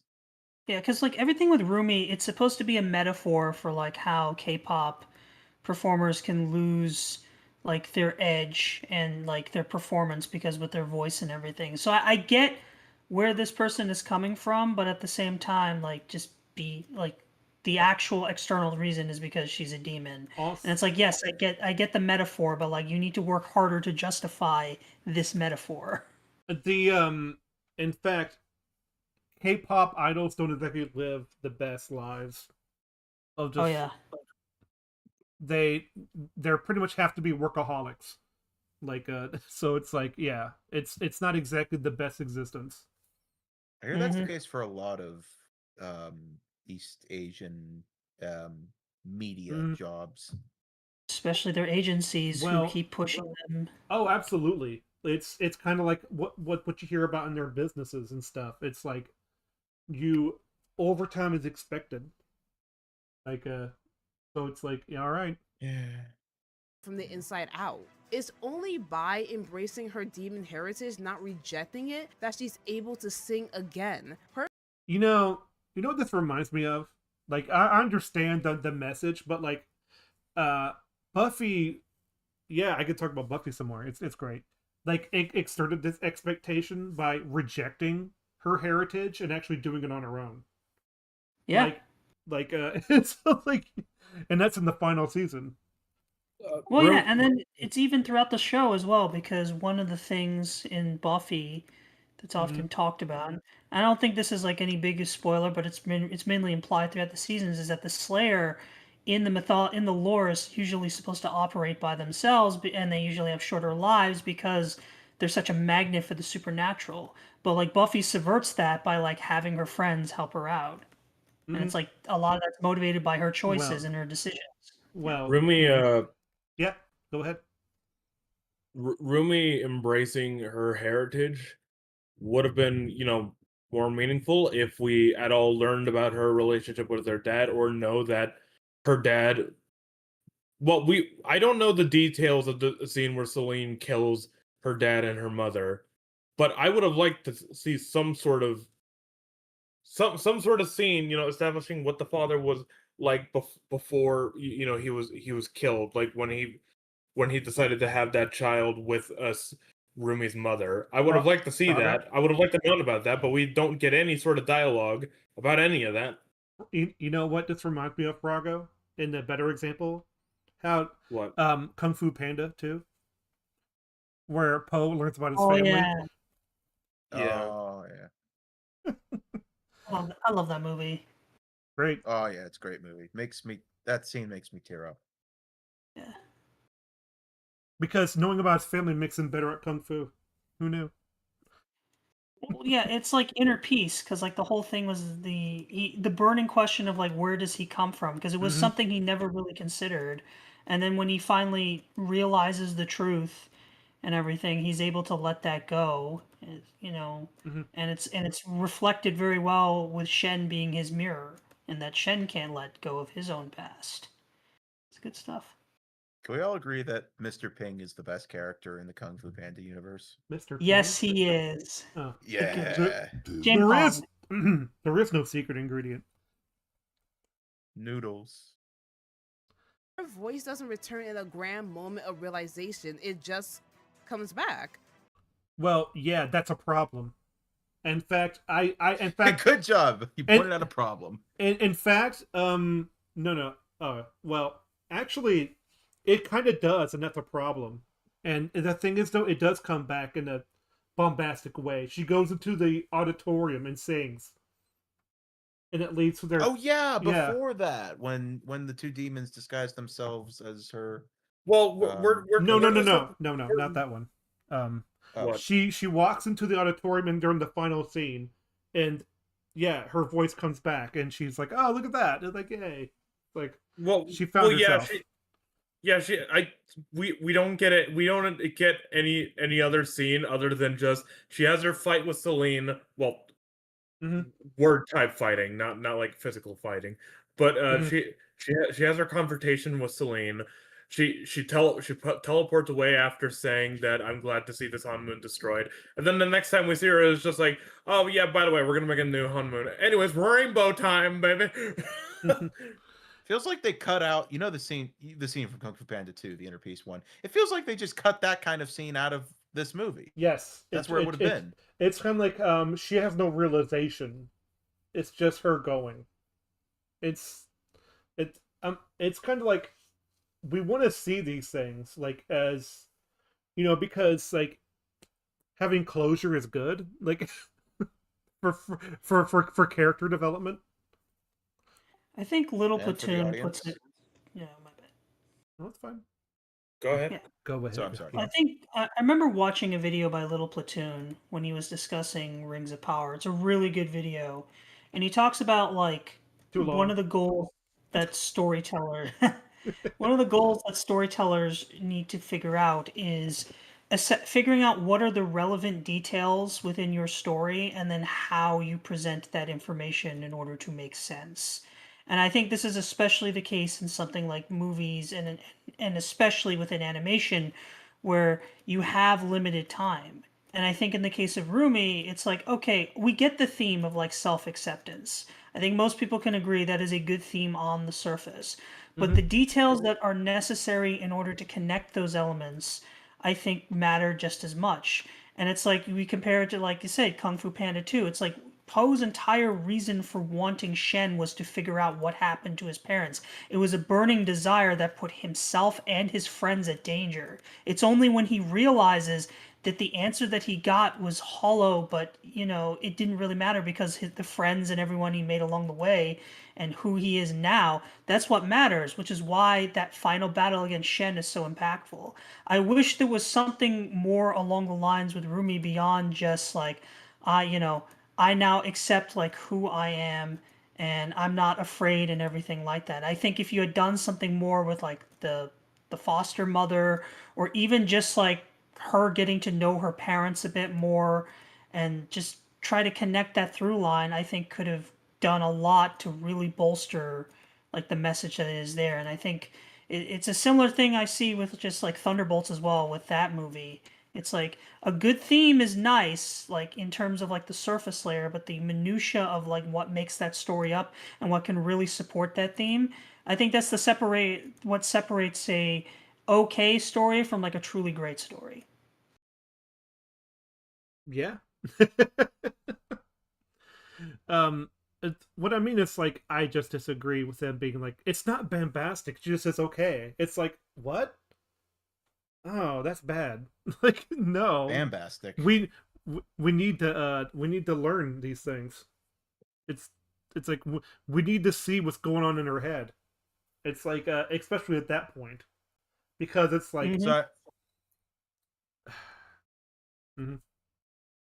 Quietly. No, sorry, you She fi- doesn't okay, conquer go her ahead. shame in one moment. She learns to coexist with it. The same goes for Jinnu, who's trying. how does she learn to coexist with it? She just sings a song. we didn't see Yeah. that. Yeah. She gets extremely upset. She loses her fucking mind for a little bit, and then the next time we see her, she's okay.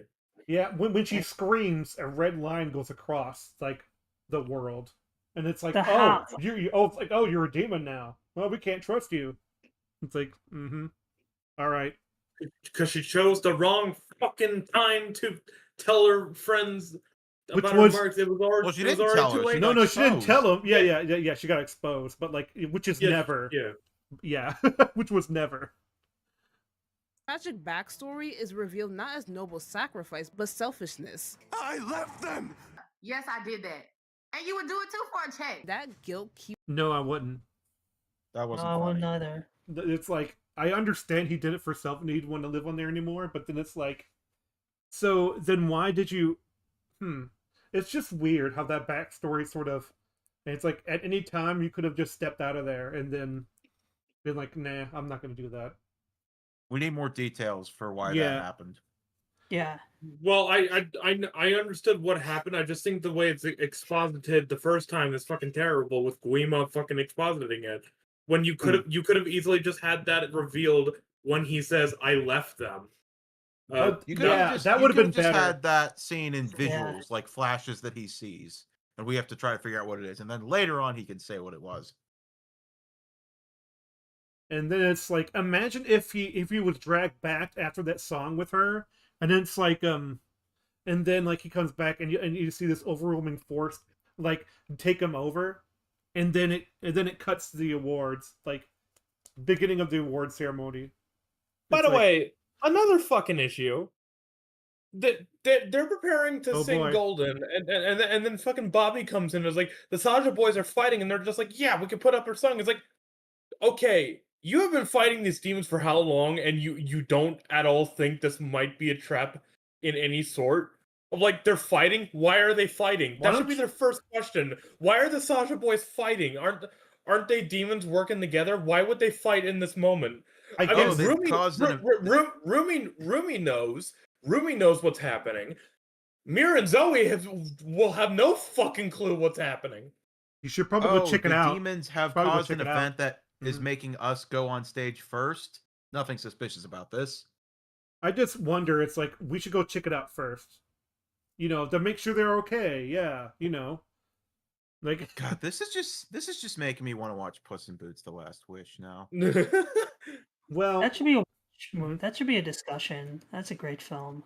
Mhm. God, I'd love to watch it with you guys. I've heard it so much now, but still, yeah, I would like to do that.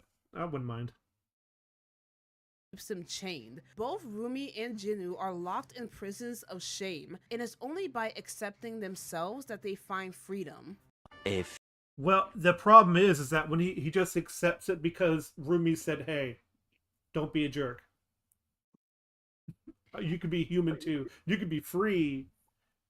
Oh my goodness, Falco! When you mention that, I just get Ant-Man 3 flashbacks with the cat. We had a scenes. deal. Our word is our bond. Without no, that, no. we are nothing.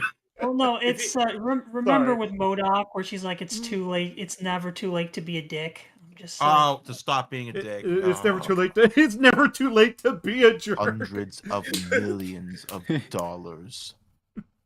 Hundreds of millions. That's like what you tell the anti-Scrooge. It's like, hey, Ant-Man and the Wasp Quantumania. Ant-Man and the Wasp was Quantumania was so fucking bad that fucking what's his name? Michael Douglas. Michael Douglas Oh, yeah, and yeah, yeah. Michael Douglas and the Evangeline Lilly. actress. Yeah, and Angeline Lilly like retired. They literally retired. Yeah, I heard that on the EFAP as well. I can't believe it. It's like oof, big oof. Mm-hmm. Well, Don't blame them. And yet, it's still not the worst MCU movie somehow. Mm. And I just want to say that you can have that scene with Guima and Gino. You could easily just cut down the dialogue to where you act like she's with you, but you haven't told her the truth, and then you can like cut to the line where Guima says, "If you want, I can raise up the voices," like he does in the movie. Just cut out the part where he fucking exposited the entire backstory to Gino, because Yeah. there's no reason for him to exposit all of that to a guy who already knows that. I said that Yeah. exact same thing a few minutes ago, It, Fargo. it, it, Well, it- you didn't say all of it. well, Okay. aboard the Millennium Falcon, your father, Han Solo. Oh yeah. Anyways, let's go. well, Few moments later. Jinu, no. And that's why listen. This is not an all-around rule of mine, but I've come up with a new rule: ships ruin like projects. She's got a UCLA shirt on as well, which means she's from California. But by the way, suddenly, were you gonna say something? I was gonna say, this been fun, but I have to leave now. Okay, that's fine. Oh, okay. Yeah, See you suddenly. See ya, yeah, see you guys. You will be missed. Um, No. Yes. Yeah. Yeah. All right. Yeah, but yeah, the whole point, your point on ships, like I think having romantic relationships in media can work provided you have a meaningful reason for why the two characters would get together and that there is a lot of work. And actually a really good example is Kim Possible, because in that show, like the creators were really nervous about pairing Ron and Kim together because they had such a good dynamic as friends, and they were just like, okay, if we're gonna do this, we got to make sure that it makes sense as to why they got together. Hence, we got like a movie that was actually like really good. And then also too, like, would their dynamic actually change? Would it remain the same? And like they really put in the work to make it so that way when Kim and Ron did end up together, it didn't really change any of the show. It introduced some new unique problems for them, being being romantically related as opposed to close friends. But at the end of the day, the core of who they were as characters was preserved as a result. And I think bad relationship pairs tend to do that, where they're focused on the idea of the pairing, but they don't care about the logistics and like, does it actually make sense? The I mean, reason I'm guessing all of our minds went to Galadriel and Sauron. Yeah. No, mine went to Arcane, but that's just me. But like, Yeah. Arcane season 2. But it's like ships are just like the reason why I don't like it is because fans of seeing certain things, when I say fans, I mean fanatics, are just like, we need to ship these people, okay? And they send them all these private messages and like on Twitter, and it's like, and they put pressure on the creators, like, I guess people want it. We're gonna force that in. It's like, stop it. It ruins projects.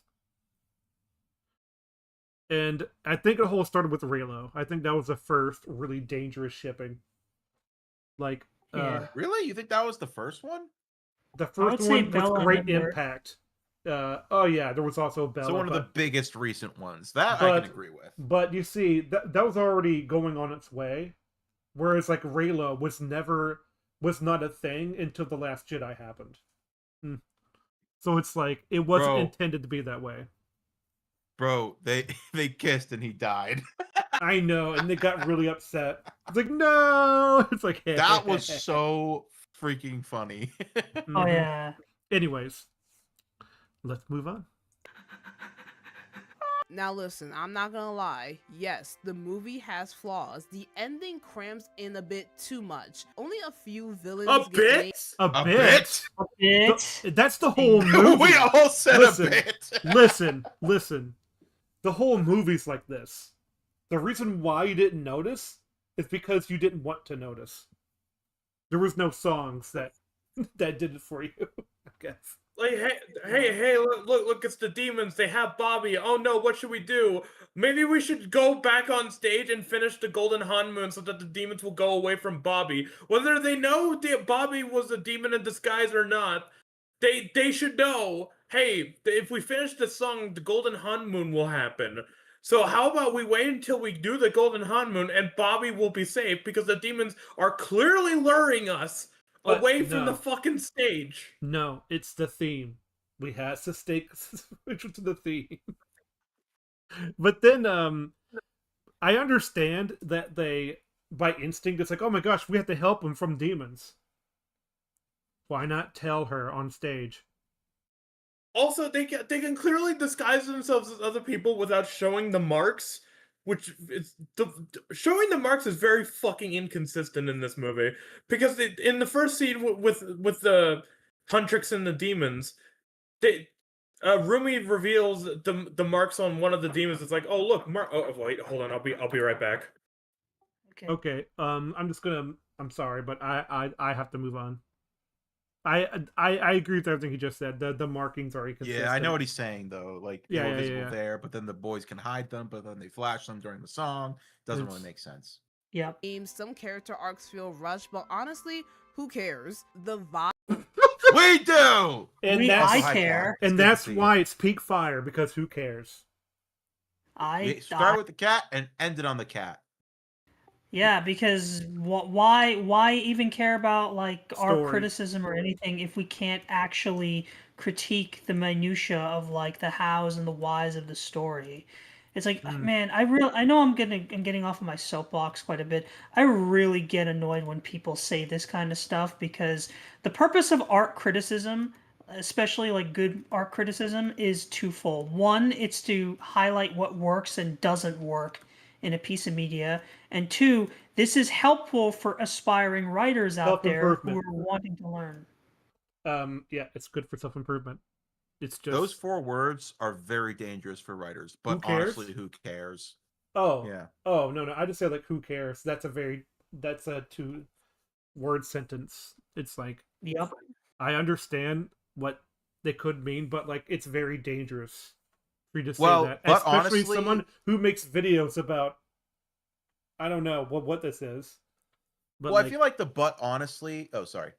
No, it's fine. I'm just like, I wonder what this is. Is this a review? I guess. Sure, I guess. I feel like but honestly implies like you pointed out a problem and then this is the ending of that sentence. Who cares can just stand on its own, but the but honestly implies you already know there's problems. Oh, I'm back. Are you guys finished with the markings point or? We did. We moved on, but we agreed with your point. We knew what you were gonna say. Mm-hmm. So it's like, oh, let's let Froggo hear that, because I want your honest reaction to what just happened. Okay. Too much. Only a few villains get named. Some character arcs feel rushed, but honestly, who cares? Well, for fuck's sake. Yeah, it's like, so. But honestly, who cares? Well, so like you just like it, and if anyone has any problems with it, you don't care. So why'd you put out a video then, if you don't care? It sounds like you care a lot what other people think. Cares about engagement. No, I don't think it's that selfish.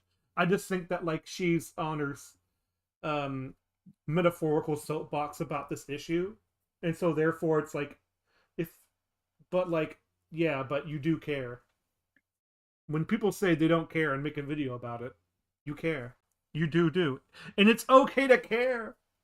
It's very tsundere, where it's like, you know, tsundere. Yeah. Yeah. I don't care, Baka. Exactly. The vibes are immaculate. The characters are hilarious. The animation is gorgeous. The characters are hilarious. That was a painful sentence right there. The vibes are immaculate. What does that even mean? How can a vibe be immaculate? This image is like all of our reactions to that sentence. This image is volcanic. All right. We should save this image and then like use it for memes later. I don't know what you Yeah. mean. This movie is meteoritic. this movie is Metatropolis. This movie is more phenomenal. Morbius. This movie is K-pop Demon Hunters. So this movie had me Madam Craven it.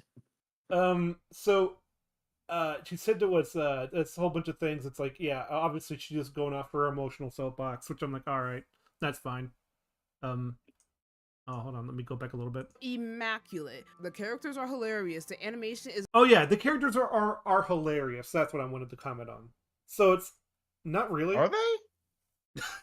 I was I like, mean, the cat and the bird are, I guess. But yeah, it's, I don't know about the humans are. No, I I mean, like they're Cyprian's humor a little bit, like Zoe's humor. I thought I kind of Actually, yeah, I take that back. There was some funny, like when they first see the boys and they're kind of fawning over them. That was pretty funny. well, it's mainly their expressions that make me chuckle and stuff like that.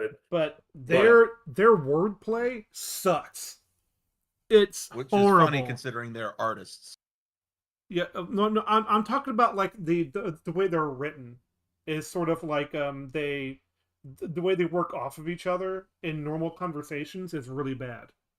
Like, yeah, it's like they're supposed to be quick-witted and they don't really shut up for 2 seconds. It's a very new generation type of the way of inputting dialogue. Like, you guys remember that Brooklyn Nine-Nine clip we saw earlier with the dog? So the character maybe? in that clip. Sorry, go ahead. The character in that clip is Rosa, and she's basically like Mira in this show. She's completely deadpan, has a deep voice, kind of masculine, doesn't engage with a lot of humor unless it's her own, that kind of thing. If that archetype is not done well, it can be very annoying. I found Mira very annoying in this movie for that reason. I don't find any characters annoying. It's just that they just do things, and I'm like, all right, you're doing things. Also, that pause frame. I think the first one was better. gorgeous. The crow and the derpy cat deserves their own merchandise lines. Oh course my it's it. god! God. Merchandising, where the real money from the movie's made. That's true, but like I would buy if they made a statue of that bird. I would buy it though. Yeah, same. I mean, like, if that's the thing, it's like it's true, but it's just like, man, consume Maybe product. not the thing you should bring up in this kind of video. Yeah, it's like we're gonna consume product. All right. I mean, this is also the same individual that's like, I want to see sequels and spin-offs and all this other stuff, and I'm like, be careful what you wish for. She said she didn't, and then she said like all the things that are positive about it, and I'm like, all right. So wait a minute. It's kind of tough to gauge this video sometimes. I kind of want a statue of that bird now. The whole thing feels like a sugar rush, and I wouldn't change that. And Yeah, that's one of the problems I have with it. I can kind of agree with that. Yeah, it's like but I don't think it's necessarily a good thing. Yeah, it's like But the problem with Sugar Rush is you eventually crash back down. Mm-hmm. And then you realize it Damn, probably Luke. wasn't as fun as you thought it was. Yeah, that's kind of. me is like the main character, but I feel like Zoe and Mira could have used a bit more character depth, especially in that final act, and you know the scene I'm talking about. But what we get is still strong enough that it doesn't feel like a disservice. Their dynamic with Rumi. Nah, I think it feels like a disservice. Disservice? Yeah. I don't know if I go that far, but it feels like you should have fleshed them out some more. We only deserve get It's a more. missed opportunity. we only get two scenes of Zoe feeling insecure about how she behaves towards her her fellow bandmates, Rumi and Mira. Oh, you And- mean the exposition scene where they go to the fake doctor full of Dr. Jesus? Hans, yeah. Dr. Han. Where Dr. Han Played is by like, you feel played by insecure about Dr. Han. yourself. And it's like, wow, thanks for that. Like, You are a bit too eager, just letting you know, and this is the only reason this scene exists. yes! I am a K-pop artist, Dr. Han. Wow. And Come on, it's fucking and the whole thing about Mira Mhm. her problems with her family and finding a new one is only explained through the exposition at the beginning of the movie with the fans talking about Mira and Rumi and Zoe, and then it's brought up again in one lyric with the song Golden, and then it's just brought up at the climax. It's just like I have no family anymore. It's like, oh, okay. I wish we had more. Look. I know I'm making fun of the expository dialogue, but you can make good expository dialogue by creating actual fucking conversations. What is that? What is that sound? It sounds like someone's rocking in their chair. I'm sorry. Oh, sorry. I was sorry. No, it's fine. I was rocking it. I heard it too. My mic's never picked that up before. I don't know why it's picking it up. It's fine.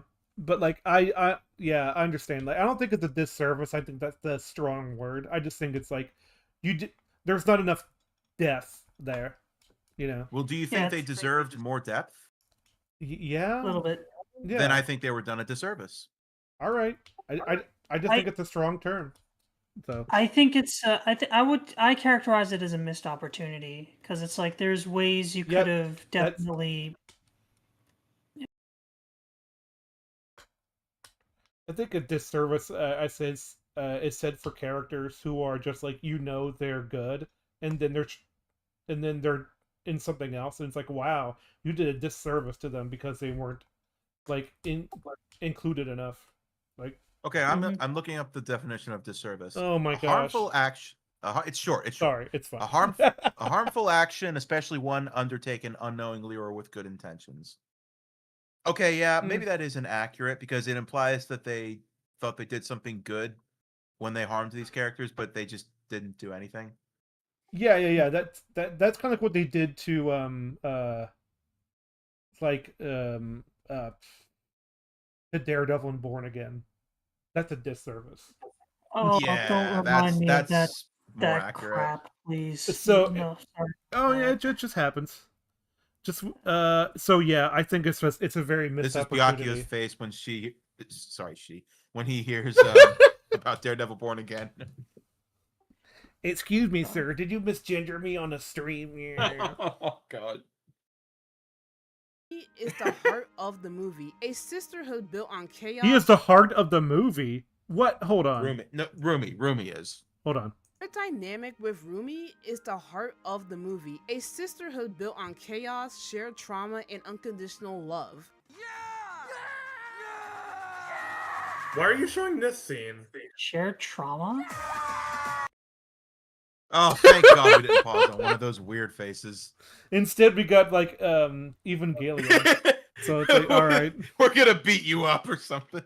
I mean, to be honest, those faces were exactly why I wanted to watch the movie. So I don't think it's that bad. It kind of reminds me of when I actually like that moment.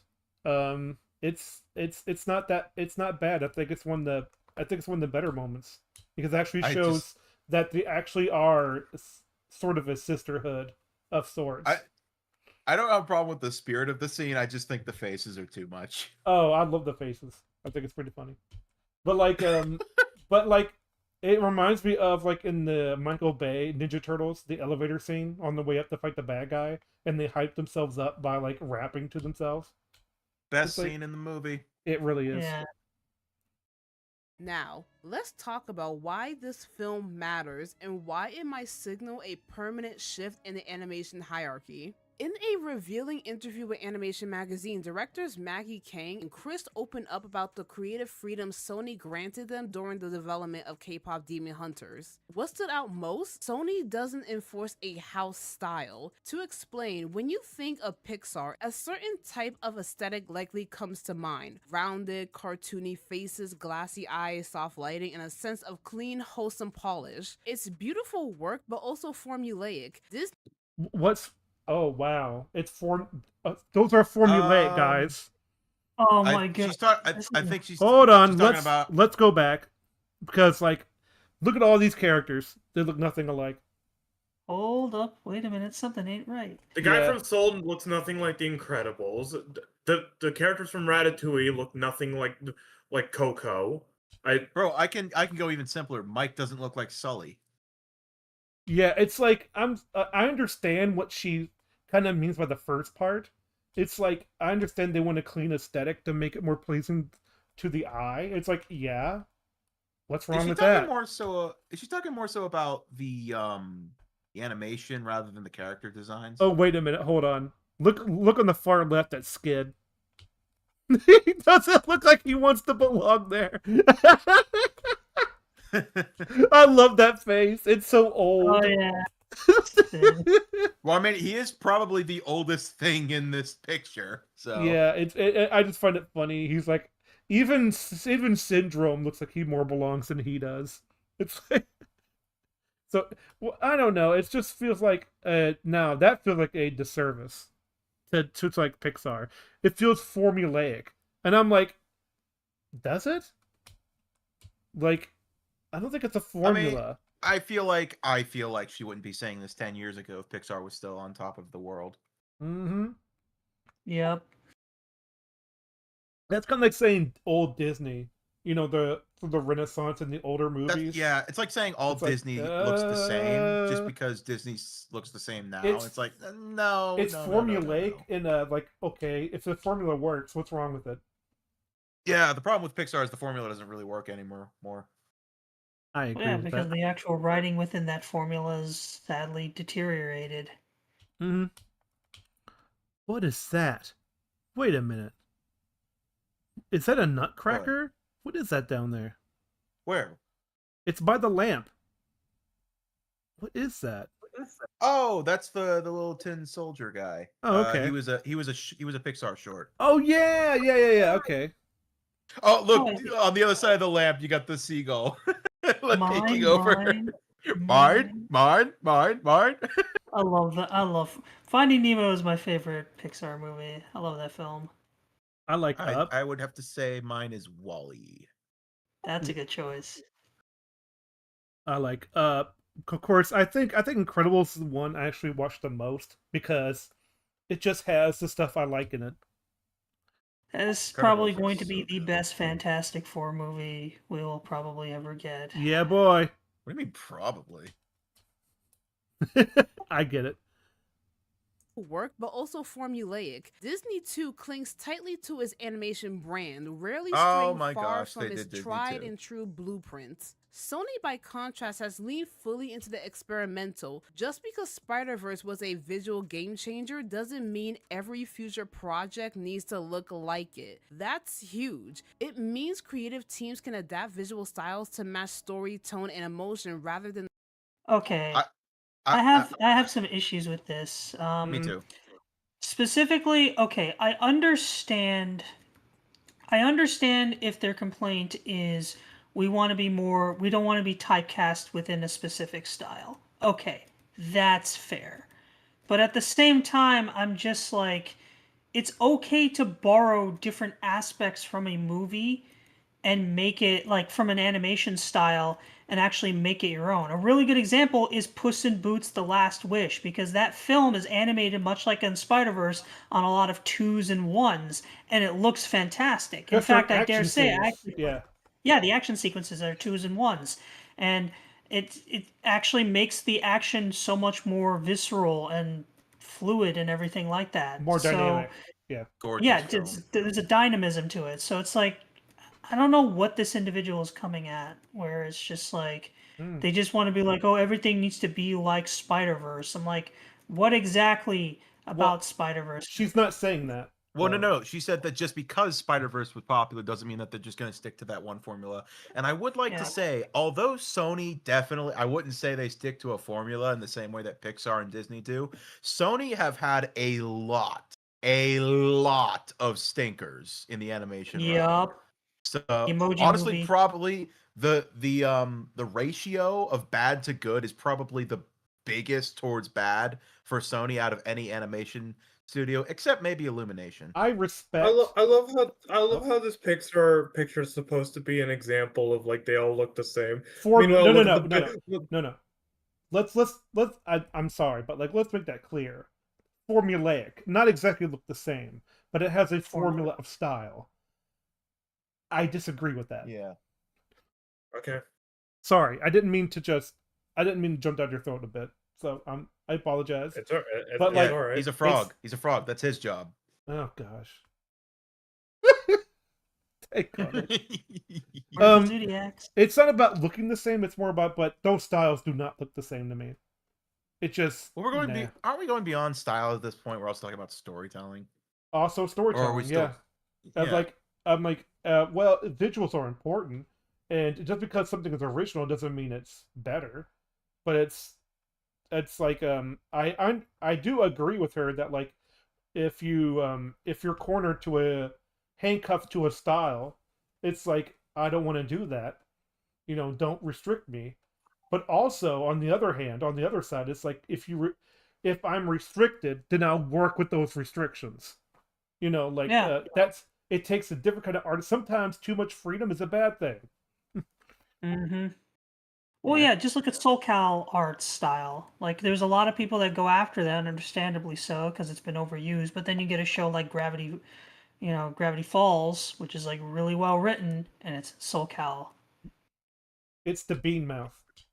I was gonna say, look at Rebel Moon. That was creative freedom.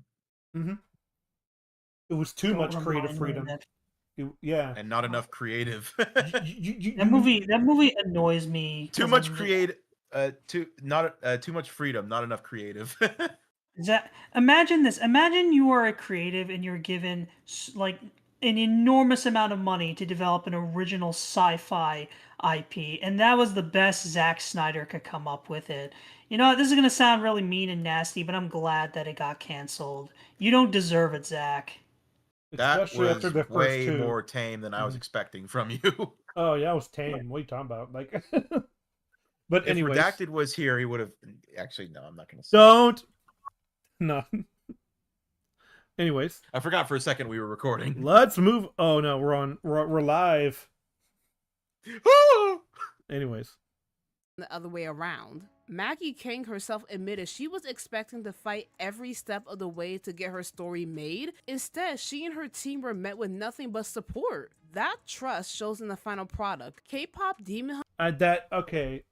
I'm glad they have a lot of trust in their creatives. I really do. But sometimes they should look over their projects and go, you know what? That might not work. There's a reason yes men is seen as a derogatory term a lot of times. Yeah, because like I'm not saying I have a lot of respect for that. That you do need sometimes creative freedom is really good. It could be great. Yeah. But when you build a house, you can't just have a support. You need to have structure as well. Oh, well, my family can't live in good intentions, Marge. Exactly. Yeah. Exactly. But I understand. Hell, diddly. You just need structure sometimes. But then again, we were watching a lot of those movies for in Sky Server. And hello, Sky. And we heard a lot about like the reason why the movie's so bad was because of studio meddling. So yeah, sometimes too constricted can actually be a bad thing. They force you to do things. But this is where you being but this does sort of like you get to know who's the truly creatives. You know, it's like you have to work within the system. But if you have a vision that you know will be good and they take it away from you, it could be soul crushing and say, screw the system, I'm just going to make my movie. Also, yeah, Sony may have given them creative freedom, but what about Netflix? Did Netflix give them creative freedom? Who knows? Netflix fucking cut them is what they did. Oh, yeah. Let's see if she brings that up.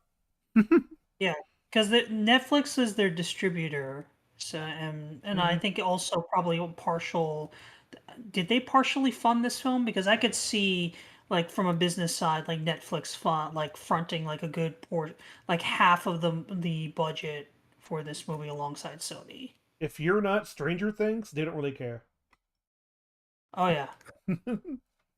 Yeah. Hunters feels like Or a Cobra passion Kai. project all the way through, a rare case of full creative freedom in an industry that often micromanages imagination out of existence. Yeah, Oh that's my god, true. That's it. oh my god, this one was beautiful, which means it was creatively free. Yeah. I mean, like I mean, yeah, that is a sort of thing, like in the industry that I wish people would back off a little bit on. I agree, but on the opposite end, do you ever see something that was studio meddling that made it better? No, I don't think Res- so, because they're soulless entities that deserve no remorse. And then you can have the opposite with too much creative freedom. Madam Web is a really good example. Mm-hmm. They took her full creative freedom. And that film, I mean, as much as I enjoy that film on like a guilty pleasure, like so bad it's good, it ain't great. We can just go back to Okay, George Lucas. I don't Like- want to get into a tirade about this film, but the movie Mhm. Bros, Despot of Antrim made a really good video about it, and basically Billy Eichner, who created the movie, he stars in the movie, he basically got rid of anyone that disagreed with him and surrounded himself with yes men and created the movie he wanted, and everyone absolutely hated it and he couldn't take it. There is how do I put this? Restrictions can bring about creativity. The Thing, they had a budget that they still went overboard on, but it forced them to have to be really creative with how they created the creatures in that movie. Like they had to use like toothpaste and bubble gum and milk to make it, and it looks amazing. It's like you guys realize restrictions aren't always bad. They can bring out the best in you sometimes. Yep. It forces you to be creative.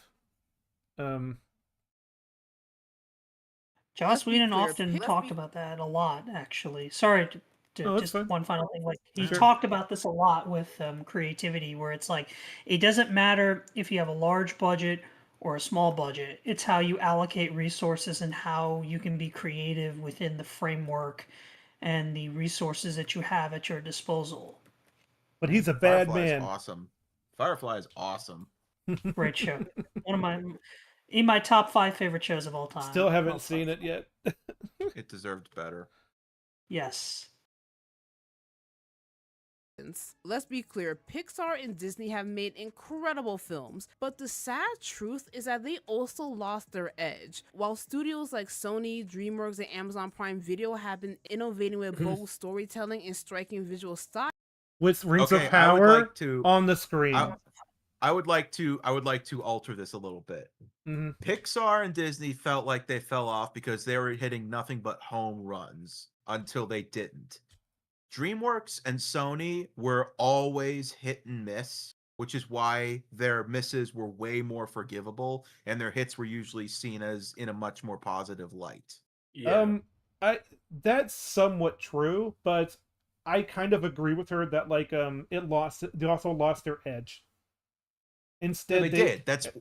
I'm saying it's more obvious because they used to hit nothing but home runs. Yeah, whereas DreamWorks and Sony were, I'm not talking about money more or inconsistent. or No, great I'm talking about stories or anything like quality. that. Yeah. But like what I mean is like lost their edge. What I mean is like they're not. It's not about the artist and sort of what they want to do. Is her framing, and I agree because it's all about the message, and yeah, I guess what Drinker said, the message. It's like it's about. We need to make sure that we tell the message is more important than story cohesiveness and like continuity writing, allocating sources. It's all about we need to get this out in the way that I want to. Like, And you know who the connective tissue with why Disney and Pixar failed? It's Bob Hollywood? Iger. Oh yeah, Bob. Yeah, well, I'd say like upper echelon Hollywood and stuff. Yeah. Like the audience that doesn't exist. They put Lord of the Rings right in the center of that, and it's Jesus. I know. I know. It's like Prime Video innovation. Get that name out your fucking mouth. The The Prime only- Video is doing so well with their media, right? And then you see The Boys and Rings of Power. It's like, Yeah, it's like, Well, Reacher- look, they've got some. They got the Terminal List. They got Reacher. They got Reacher- some good stuff. Reacher's pretty good. Invincible's fun. I'm just saying, it's like, man, they have some really creative, bankrupt things. Like, Although on the silver lining is with Jennifer Salk out, it seems like Amazon is slowly starting to get their ship underway. Because like for the Mass Effect show, they actually got a pretty good showrunner from Mindhunters, which is a pretty good miniseries and book actually, by the way. So doesn't necessarily mean that the show is going to be good because I mean they got the look at Last of Us second season. They got the same guy who did Chernobyl, which was an excellent show. And look what happened with that. so, yeah. Innovating with bold storytelling and striking visual styles, Disney seems content to repackage nostalgia and coast on brand recognition. The timing here couldn't be more telling. The same week K-pop Demon Hunters hit Netflix, Pixar's latest film Elio debuted in theaters. While I have yet to see Elio in theaters, I have heard great and positive feedbacks about it. It seems to be about a sweet and meaningful story about. Okay, so what does that have to do with K-pop Demon Hunters? I'm sorry. Like, I'm not trying to be that guy. I think she's saying no one's talking about it. Well, I that's mean, because let's no let one her saw it. Let's let her cook. Let's see where she's going. A neurodivergent child that gets kidnapped by aliens. What? Sony's animation division has been on a roll since Spider-Verse. They literally blew the roof off the industry, and now with K-pop Demon Hunt, they've been on a roll since Spider-Verse. Okay, let's look at Sony's. Okay. You go do that. Wait Video a actually minute. burned. She burnt it. I'm sorry. That was the. I allowed you to cook and look at you. You just completely burnt it. List of Sony animation movies. Let's see. Since Spider-Verse, we've had The Angry Birds movie 2. I didn't see that, but Not very good. Who cares? Mitchell's versus the Machines. Okay, that was actually pretty good. I like that. Yeah, I like Mitchell's. Wish Dragon. What? Whatever. Never heard of it. I've never heard of Vivo, Mitchell's Machine either. Whatever. Those are both just like whatever. They could have been made by Illumination. They don't. Hotel Transylvania. I saw that. That sucked. Hotel Transylvania. I like that movie. Good. Well, this is the fourth one. Okay, fourth one. Never mind. Boo. And then Spider-Man Across the Spider-Verse, and then K-pop Demon Hunters. Yeah, Across the Spider-Verse is okay. Oh, good stuff, but yeah. We're on Into the Spider-Verse is fucking great, but Across the Spider-Verse is okay. It's an incomplete movie. Across. Oh, I just realized the same guy that directed K-pop also directed Wish Dragon, which is also Asian storytelling. You cut out. Oh, I heard him. I heard him. I think on my end. Same guy directed Wish Dragon and K-pop, and both of them are about Asian storytelling and mythology. They blew the roof off the industry, and now with K-pop Demon Hunters, they've proven it wasn't a fluke. They're not just telling cool stories, they're empowering artists. They're letting things get weird, emotional, stylized, fandom-driven, and it's working. One of Disney's biggest mistakes in the past. Okay, that's actually one of my favorite. That's actually a really good joke. I actually like that visual joke where she's making popcorns from her eyes and she just eats the popcorn, and I'm like, yeah, that's pretty funny. Well, do you notice that it's because her eyes looked like abs because she's looking at the abs, and the more abs he showed, the more it looked like corn. Her eyes, and then when it pops, it's popcorn. well, when the button flies off, it becomes butter on the. Yeah. That was pretty good. So, There's anyways, some funny visual gags. Hold on. I want to hear what she has to say again. Emotional, stylized, fandom-driven, and it's working. One of Disney's biggest mistakes in the past decade has been treating animation like it's strictly a reliable cash grab. Yeah, I agree with that. But like, I will say the never mind, I forgot. I'm a big stupid person. Well, the thing is, I think these days they're realizing that how do I put this? Live action remakes of animated movies are reliable cash grabs, unless they completely fuck it up like Snow White. Like or Pinocchio. No one remembers that one anymore. But then Lilo and Stitch happened, and thus they are now, and thus they're like, well, looks like meat's back on the menu, boys. Why? Yeah, literally. Why did that make almost $1 billion? Why in the living hell did it make that much money? I didn't Because go see it. I never pe- want to go see it. Why did people want to go see it? People I are actually sheep. bought the That's why. original because after seeing normies that. and their nostalgia, they can't help Normies themselves. are and sheep. Watch the dude. original. Normies are sheep, okay? Like Yeah. their monkey activated brain go ooh ooh ah. So And then when you call it out and you're reasonable and you're like, oh, but I want my kids to experience this because I want them to relive the nostalgia of the original. I'm like, the original exists. You can go revisit that. it feels like the only reason they sort of say that stuff is because when it's in live action, it makes it more real and tangible. It's like, and that's the dumbest things, and like for an artist to hear, but that's the sad truth of it. Oh, I'm also on a side note. I was looking at the Sony animated films.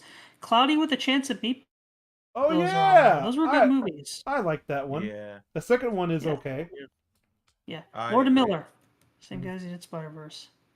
I would actually like to slightly defend Yeah. the notion that a change in medium could bring in audience. I do not care about One Piece the anime, but I really enjoyed the Netflix live action show, Oh, and I yeah. don't think I would have gotten into that in the anime version because I've saw Yeah. some clips and I'm just like it's not for me. I like the exaggerated faces, the way they talk, the way they act, the way it's anime.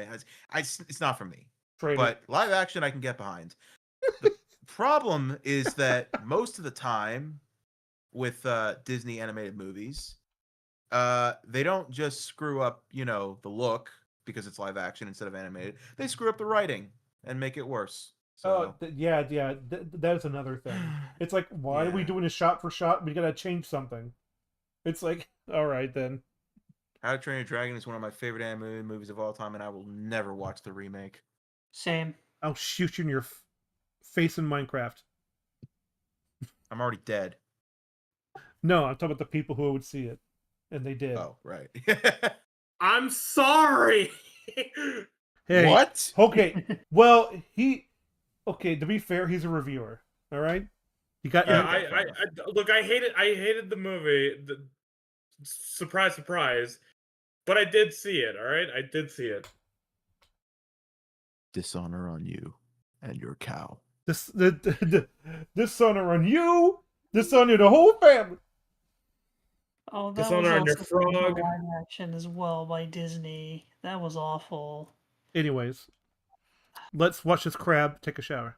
Strictly a reliable cash grab. You can feel it in the heavy reliance on legacy IPs. I mean, how many more live action remakes do we need? This year alone, we got Snow White, Hot Ass, and Lilo and Stitch. Last time I checked, they made over $1 billion in the box office. Wait. I'm sorry. Hot Ass? What? I think that's a negative connotation. Yeah. Oh, okay. I don't know, because last time I she's checked, she's talking about Gal Gadot. Last time I checked, it was that was a good thing. So I like hot asses. I had no idea Lilo and Stitch was going to make a lot of money because I saw everybody, literally everyone that I saw talking about this movie, fucking hated it. But And you're not the target audience. It's one of those things where it's like I just don't get it. I just do not get it. I don't understand people. IGN gave this movie made more money than Sonic 3. IGN gave this movie an 8, I think. God. Well, that's IGN. I haven't seen this movie, but just hearing how they use the Ohana theme and they completely backtrack on it at the end, I'm just like, awesome. Don't you love people who don't understand themes? I haven't seen this movie, nor have I seen the original, but this made me go to Walmart and buy the original so I can watch it with my mom sometime. Good choice. The original's great. That's the one good That's what thing I about hear. these live action remakes is people going out and They make us go back to the original. and seeking the original out. It's like, I think that's what they want to do, is actually get more sales for the original and the remake. It's like, buy more maybe products. they're smarter than we gave them credit for. Oh yeah, I They make think their I money think it's a from the plan. theatrical run. They make their money from the theatrical run of the new shit, and then they also make a ton more DVD sales for the originals. Yep. And sign up for that streaming service. So, anyways. People were there strictly for the nostalgia. And oh yeah, spoilers for Lilo and Stitch. Skip here if you don't want to hear it. You know how in the original animated movie, Nana did everything in her power to keep her sister by her. I don't know, because I think she's about to talk about the thing that everyone has a problem with. She's just ranting. Also, that picture's beautiful. Look at that picture. Oh, it's gorgeous. Mm-hmm. It looks great. I love 2D. I miss 2D animation. Like, I don't mind 3D, but just there's something about 2D that I love. Oh, did you guys hear? In the EFAP they talked about how they got an animator of the original Snow White to like help with this, and he was like in his 80s or something, and he had been like 20 years old when he worked on it. He passed away before this even came out. Oh, he did good work though. He helped because I know one of the legendary Disney animators there was Glenn Keane, who, I mean, he did work on Beauty and the Beast, The Lion King. Yay. Like he's no longer with Disney though. He's actually been one of the major critics of the company as of late, particularly with animators. He should be. I would be mad. Like, oh shoot! I just realized the guy I was thinking of. He would have been in his 90s actually if he was working on Snow White. God. Well, yeah, because the problem is that institutional knowledge has left Disney from an animation standpoint, because a lot of the established animators have either retired or they were pushed out of the company. Well, yeah, they brought him in because they forgot how to animate like a specific type. So they had to ask him. It was first unintentional, because like when Pixar came about, those people came from a computer engineer sort of background, and they sort of like they had to create these new things out of like circles and spheres, like 3D spheres on a computer, but they had to animate.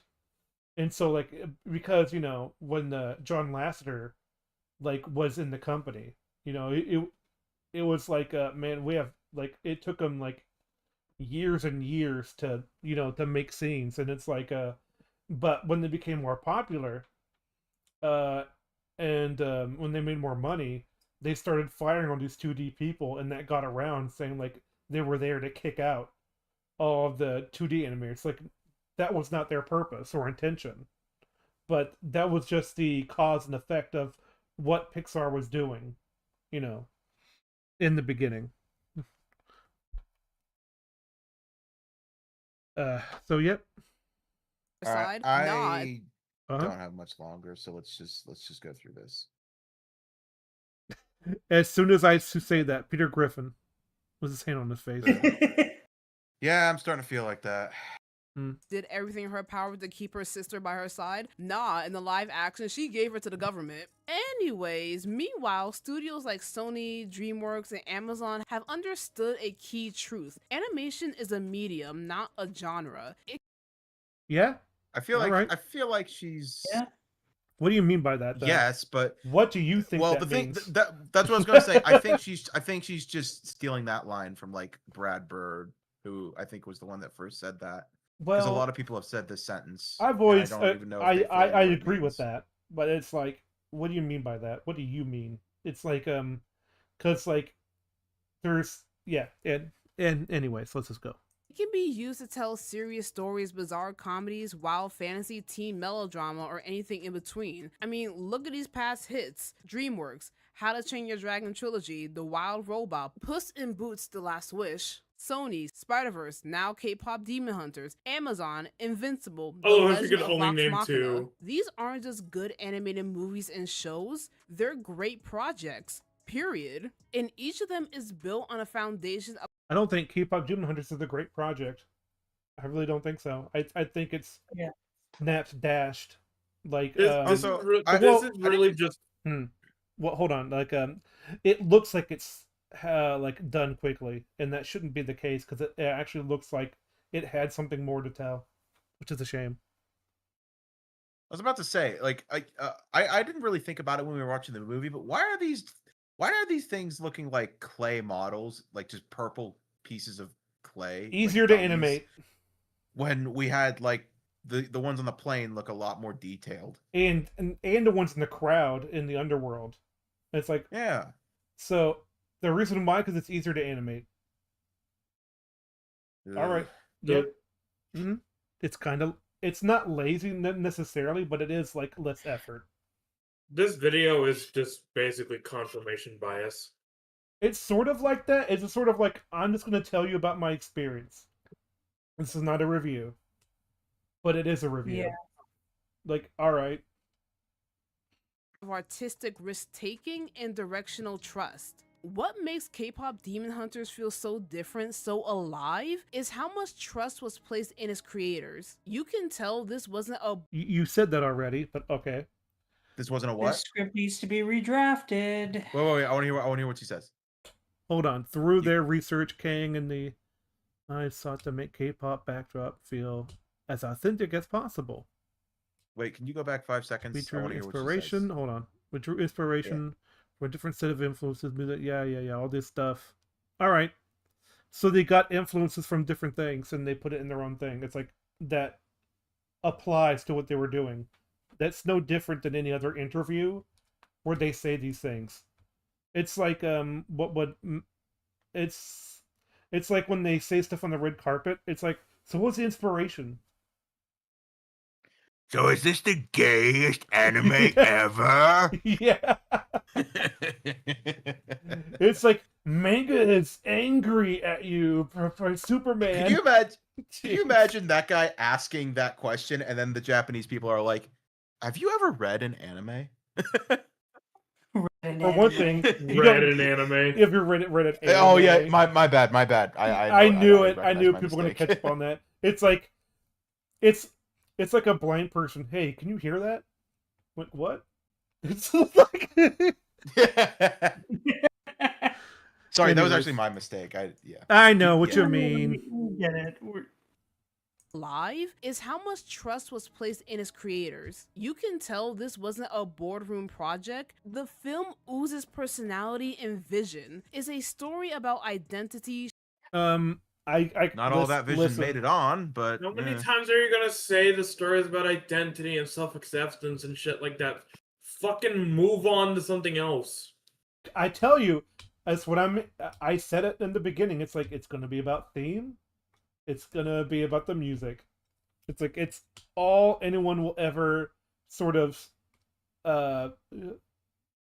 cling from this, and they ride that high. Like, You notice in a shame, lot of these shame, videos. performance, and You notice in a lot of these video essays, they seldom describe the what is going on and like what makes the story good, but more so just like, to use her words, the vibes or the themes.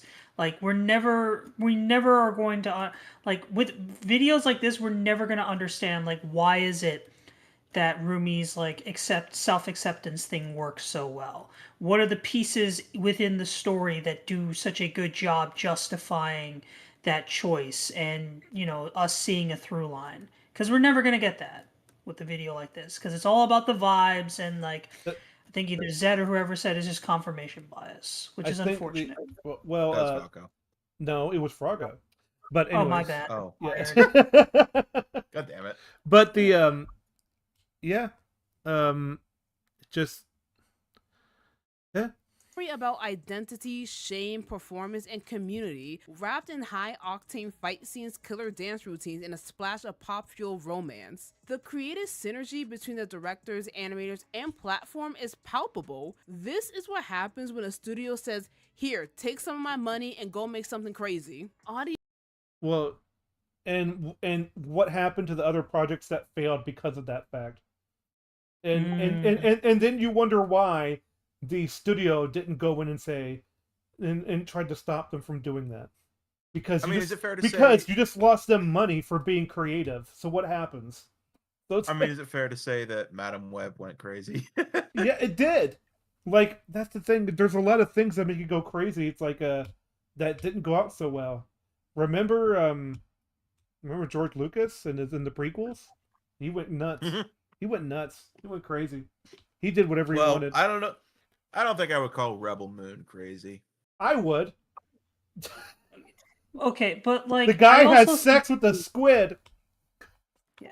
I also think too with Sony, I think the reason why like we're able to give so much creative freedom to this is because the way that they're making money, unironically, I would say out of all the movie studios that enter the quote unquote streaming wars, Sony is the victor because they never played the streaming wars game. They don't have their own service. Rather, they made an agreement with Netflix to where any of their movies can be put on there and they'll get like a rental kickback. I'm using kickback, but really it's just like a return or a rental fee because Netflix is paying them to hold their content on there. And knowing Sony's close relationship with Netflix, I would not be surprised if this movie was partially financed by Netflix as well.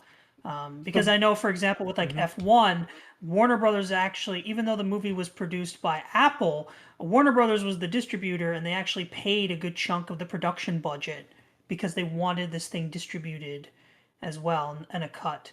So I guess I guess on that front, like the whole creativity process, I think it was facilitated by the fact that like Sony doesn't need to worry about needing to make additional money on their own streaming service, but rather just licensing it out to Netflix and being like, yeah, you can have it. The thing is though, it's like there's a concept of K-pop like demon hunters that seems like it would be good for actually sort of going viral in this way because Yep. and like of course they're gonna go with that concept if it spreads like a wildfire on social media. So it's like I'm sort of using the Grace Randolph thing about the Suicide Squad. These tiny What, that they white didn't kill enough white people? no freaking goodness gracious. But like no, these tiny whiteys will go trending on social media. It's like okay. But like but seriously, that's going into the what they're going to do with this movie because it's definitely meta in the movie and they probably pitched that as well. So it's like of course they're going to go yeah, creative freedom, go do it. So they K-popped? Sure. It's poppin' time. Audiences responded. More good, more. In under 2 weeks, the film exploded into a full-blown fandom, cosplays, fan art, TikToks, theories. You know what else? Meta. Okay, so yeah, that's the meta of it though. I understand you saying it's peak fire because people are interested in it on social media. Okay. You know what else gets interested in social media? Memes. Fucking Yeah. hate this. I hate this fan base so much. I I hate don't- this kind of fan base. It's gonna happen though. I mean, I don't listen. I'm more power to you. I just realized sorry. I don't think it's necessarily a bad thing that people do this because it's gonna happen anyway. But I just noticed that in the lower left corner, the bird's about to steal the hat from the cat. oh yeah, that's the thing though. It's like it's not necessarily a bad thing as long as they're not. It's gonna be toxic one day, but you know it's. I mean, they knew this was gonna happen, and that's why they did it. White? Wait a minute. Hold up. I just saw that. I think it's talking about the white hair. or Okay. something like that. White. It's like, okay. Huh? Edits, and not to mention the dreaded fan fiction.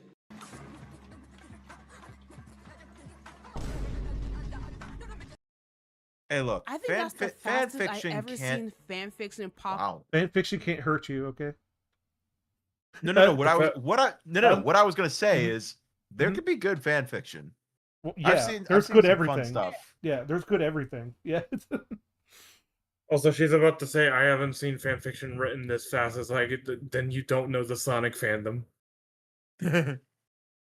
Up in a couple of let's hours. not go It's there. not couple of just hours, a okay. movie, it's a moment. People are watching it on repeat like it's an album. The music alone has hit over 4 million monthly Spotify listeners. Clearly, something about this film hits. Well, it's the songs, and you keep Yeah. saying the Yeah, the theme music's over and good. over. So it's like, of And course. the animation is Yeah. pretty. Yeah, it's like all this is very superficial. But here's the thing. If that's all you like about it, that's fine. But then don't say it's really good too. That's I like the that's Lilo where I and draw Stitch the remake line. What? because it reminds me Especially of the original. especially like folks like us who actually want to have substance with spectacle. Because like this film is a lot of spectacle. It's a lot of good spectacle. A lot of spectacle. I shouldn't say good. A lot of spectacle I like, but I want substance with that spectacle because it's substance with spectacle that makes a film timeless, makes a story timeless. It's a mentioned Ferrari this that when- goes 20 miles per hour. I mentioned this when we watched the movie, but it really reminds me of The Bad Guys by DreamWorks. That movie is very bare bones and basic with its characters and themes and ideas and execution, but the animation is gorgeous. It is Yeah, I like that really film. lovely I to like watch. that film And actually. Yeah. I like it, and I rewatch it a lot, but I don't think I would say it's a great film or anything. No. It's a fun watch, and I think this is exactly in that category as well. I didn't. The sequel's good. Yeah, the sequel's good too, but I'd rather rewatch The Bad Guys than K-pop Demon Hunters because that actually has a story. Like, well, it feels like it's shooting less far, and so it doesn't fall as far. If you know what I mean. well, it has a simple premise, simple characters, so like, and it definitely has a arc for all these sort of characters. It's not just, and its pacing is a lot better. You know, Yeah, it's that's like, actually a good point. It feels like even though there's more characters, it feels like they each get more character. the Mira and Zoe pacing really is do also get, like, pretty slow sidelines in too. this. The pacing is really slow sometimes too. It lets the film breathe. It has atmosphere. So Hi it's, guys, I know the villain sucks. I'm gonna say it. oh, I like the villain, but he's just there for them to have an obstacle. Absolutely. Yep. But I like he's the, like, supposedly like the best person ever. He's like, what if Dr. Phil was like a villain? It's like, all right. Anyways. It's not that Disney is incapable of making good things anymore. They're just refusing to take the kind of risk that makes animation exciting. No, it's not about risk. I think they're incapable. It's not about risks. Okay. What are you gonna say about fucking Turning Red? What are you gonna say about Turning Red? Hold on. Like, it's not about risk. It's not about anything like that. It's about talent. Yes, it's about talent. Because it's like, taking risks does not mean it's gonna be better. The only reason taking risk is better in artists' eyes is because it's about innovation and how you feel about it. It's the same like argument I hear when it comes to like, oh, a simple story versus a complex story. And it's like, my thing is, it doesn't really matter if the story is complex or simple, it's about the execution. Like if we were to compare like telling a story to like spinning plates or juggling, like a simple story is just focus. You have less things to quote unquote juggle, so there's less chances of you of messing things up. Whereas a complex story has many more spinning plates, thus the risk of you messing up increases. And that's where the skill comes in. How can you focus on those elements and balance them out in a way to where everything is seamless or as cohesive as possible? A film like K-pop Demon Hunters, okay, yeah, you did some decent juggling, but like it's very clear you dropped a few like balls or dropped a few plates off, or they wobbled. Like, I feel like could've that's been one of the better. reasons that Ryan Johnson is so hated. He always tries to go for fully complex, and he can't juggle like any plates at this point. Yeah. He Well, they all can't spin the crash. plates. Well, yeah, they all crash. But then when he says, no, they were supposed to crash. Uh-huh. No, it's just dumb. Yeah, exactly. It's Anyway. See, I'm in on it. I'm in on it, audience. Wink, wink. Yeah. Uh-huh. Yeah, but that's Ryan Dunning-Kruger Johnson for you. Dunning-Kruger. Who's looking forward to his third film? Shut up. Anyways, moving on. Yeah. Anyways, let's get back on track. Exciting. With the rare exception Turning Red comes to mind, most of Disney's recent output feels more like it's designed by committee than by creators. Oh my Listen, fucking just because God. I think Turning Red is an example of just because they had freedom doesn't mean anything to me. Okay? Because it sucked. All right? And nobody liked it, and the premise was weird. Like, I haven't watched it, but from what I've you- heard about it, it has implications that I don't think they either intended or want to imply. it was made by women. That should tell you why they came up with that premise. Well, don't be like that. I was like, there could be things made by women that could be good. Oh It's no, just this one. no. What I mean by the premise Dude, is American that Psycho was made by a woman, and it's that's awesome. that's not what I mean. What I mean is like the premise of why they turn into pandas is because of their growing into a woman, and that's supposed to be maturity. It's kind of like if they made a male version of, and it's called Going Bananas. You know, like you know what I mean, right? So it's kind of like, so it was made by women going through like, hey, what if we did a coming to age story about doing that? And so they made it into turning into a red panda, and it's like that premise is weird. Okay. The defense I've heard from that film, particularly from like Chinese individuals, like Chinese critics. Thank you, ER. By the way. What? Sorry, I was thinking ER because he's the one that came up with that analogy. It's like, what if they made a movie called Going Bananas about a boy going through maturity? Yeah. All right, go ahead. Sorry, Bianca. Yeah. Because like Accented Cinema is actually one of the few film essayists I like to watch because he does a lot of foreign films. It was interesting to hear his personal background because he did grow up in the Toronto area, so like he has like an emotional attachment to a lot of Turning Red because a lot of the situation, a lot of the cultural aspects, he admits are very spot on, particularly for like for Canadian Chinese individuals who grew up in like the Toronto area itself. But like anything with regards to the plot and everything, like it's pretty. There's really not that much defense going for the film. It's just a mess, and it's like there are ways you can do the cultural aspect while just having a well-told story. Disney's Mulan, pretty good example, or even Moana, the cartoon, like by the way. Yeah, the cartoon Mulan, Disney's Mulan, yeah, the animated one. And then also like Moana, like the first Moana film is, I watched that a while back. It's pretty solid.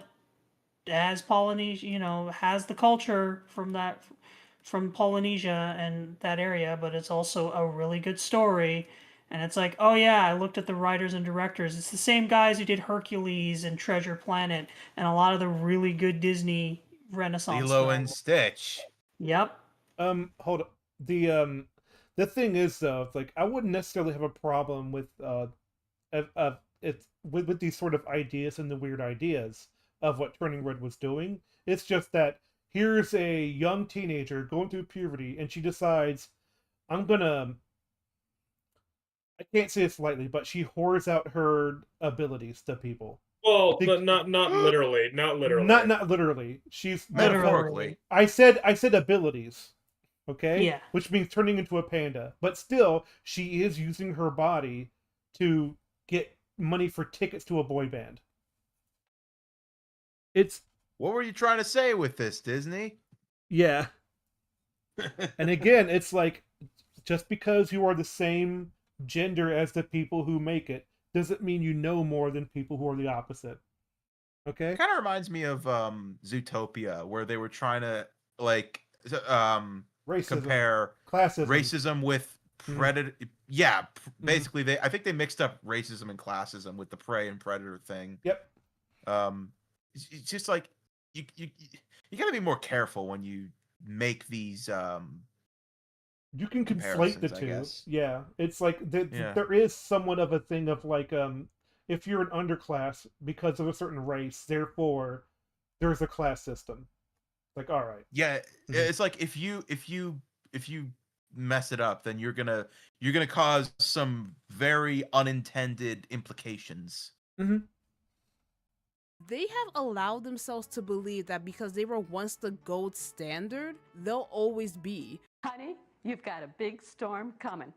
But K-pop Demon Hunters is proof that the audience has moved on and they're hungry. Their audience has moved The Lilo and on. Stitch remake would beg to differ. They made almost $1 billion. Yeah, it's like, Yeah.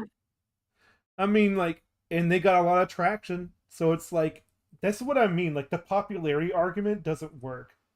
Like, because Look, like, as much as I agree Mhm. that I want to see the Disney Goliath fall, it ain't. Not right now. I think they're Especially for falling Disney real adults. soon because I've heard, like, I don't know if this is true or not, but they might be temporarily closing the parks, the Florida park. So it's like, Ooh. so it's like, man, what happened? So Wait, I which don't- park specifically? Disney Like, I'm curious. World. Disney World. Disney World. That would be insane if they did that, because I live in that area and I can tell you, like Disney, like I can't tell you how many Disney adults I've met, which that's its own separate story. But like I know for a fact, I know for a fact, because like I live around that area because I'm in the counties where that is, that like Epic Universe is really eating their lunch in a big way. Oh, Like absolutely. Universal was, is killing them.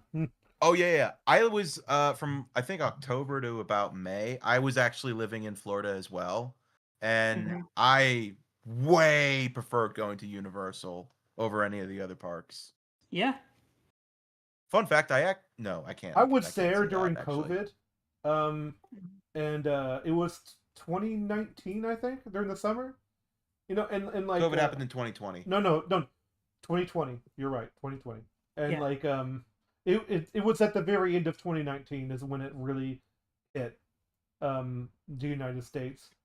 And so like in 2020, and it was like and so everyone's in masks, and so I'm like, okay, the park was relatively empty. Like and then I was like, you know what, I'm gonna check out the Harry Potter stuff. Absolutely full. You could not even look at anything because it was like full of people. And it was like, holy crap, dude.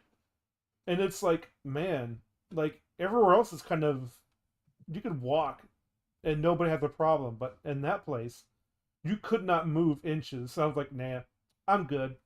Like, I guess it forced people to prioritize. Like, which one do you really want to go to? I'll go to Harry Potter. See, that's why Disney prioritizes their parks so much, because their parks are like the one constant return where like if everything else is going wrong, they can at least get a continual bit of revenue.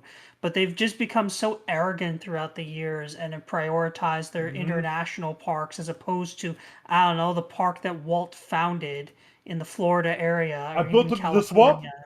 and then Yeah. and I took it to the swamp. That like now they are actually starting to pay for it, especially when they keep pricing people out and everything like that. Whereas Universal, they're more than willing to accept people, like they're more than willing to cater to people who aren't just the super rich. And I'm just like, yeah, that's why they're doing well. That's why they're gaining market share. But you know, well, Bob Iger. When Bob you- Iger is. Oh, I just wanted real quick.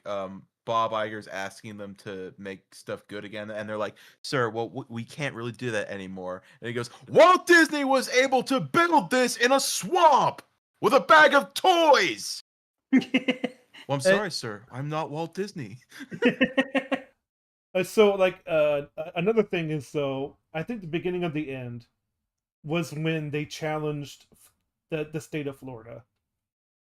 It's like, oh you my guys, goodness, and it's that like was bad. that was one of the, like, that's, you did it. It's like you That's like angering your parents, the ones that let you live in their house, you know? Dude, there was so much misinformation with the whole Reedy Creek situation because, like, I live the area where Disney was going to be building a lot of those offices. Like, I'm really close to that area. A lot of people were not happy with them, period, actually wanting to build stuff there. And it's like they mainly because they didn't want to pay for the construction because the tax break wasn't big enough within the neighborhood I was in. So like they used Reedy Creek as just like the justification to quote own DeSantis or whatever, but they also just wanted to weasel out of not paying for that building. Anyways, let's get back to K-pop Demon Hunters. Anyways, we got Sure. about a minute left, so For new voices, new visuals, and new vibes. Listen, at the end of the day, K-pop Demon Hunters is ridiculous, messy, and over the top in all the best ways. It's a bold, sincere, glitter-drenched spectacle that knows exactly what it is. If you go in expecting high art or groundbreaking originality, you'll probably look at it and discuss. But You just said it was original. You just said it. Wait over a the minute. top and messy. That's what she called it. Yeah, I know. It's like those are not good things either. I'm gonna be mean. This video is as messy as the movie. Like, I agree. Byakuya, you are just shaking us today with your takes. Anyways, I know. I'm just gonna. I say. I'm gonna let it go for a while. if you let yourself sink into the vibe, if you let yourself love something Sink into the. You know what this reminds me of? Hold on. Just pretend it's what you wanted. That's exactly what I was thinking. She just fucking said if you let yourself let yourself love something unironically. That's not how emotions work. You can't force yourself to another emotion. What are you, a demon? If there is any hill to not quote unquote figuratively die on, it's this one. No, I know please. this is not what you should say. This is not a good defense of K-pop. This is not going to go the way that you think. Okay. So what if you liked it and you let yourself do it, and the rest of the public didn't like it? Would you still be this positive about it? I wonder. Because that will ruin your vibe. But if you let yourself sink into the vibe, if you let yourself love something unironically, you'll have an absolute blast. It's a film about music, monsters, sisterhood, and healing. It's about being hot, powerful, and broken and weird. It's for the girls, the gays, the days, and the boys in the backseat scrolling through K-pop edits. God. Oh my gosh, why'd you bring that up? Why? It's for You're the girls, just the cringe. gays, the days, and the boys. You're Oh just so my gosh. cringe. Well, No it's wonder not even you have gay. emotes. What are you talking about? No There's wonder no you have gayness emotes in the movie. No wonder you have emotes on your screen sometimes. If you ever loved a boy band, felt too weird to be cool, or just want to watch glowing girls beat demons with the power of synchronized dance, give K-pop Demon Hunters a shot. It might just be your new hyperfixation. And yes, I would absolutely sell my soul for a sequel. And as always, don't forget to like, comment, subscribe, that notification bell so you never miss an update. And let me know in the comments. I will miss those updates. Okay, I thought she was being sarcastic, but then she said that, and I'm just like, you don't realize. You actually don't realize. Consume. Jesus Christ. Oh my God. That was painful. Below, which one was your favorite We're song still for not- K-pop Demon Hunters? I'm not Engagement? gonna lie, the Saja Boys, your idol, has been on a repetitive loop in my head. Yeah, you gave me your heart, now I'm here for your soul. And I'll see you guys next time. Bye. I would have laughed my ass off if it was Soda Pop. All right, well, that was the video. That What are was these video. thumbnails?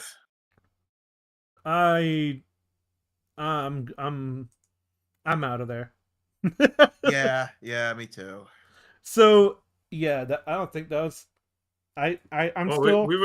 We've been going for 3 hours. Jesus. I still have I still a 4 out of 10. That's still me. So I think I'm also gonna give it a 4 out of. It's gone down in my estimation at this point. Yeah.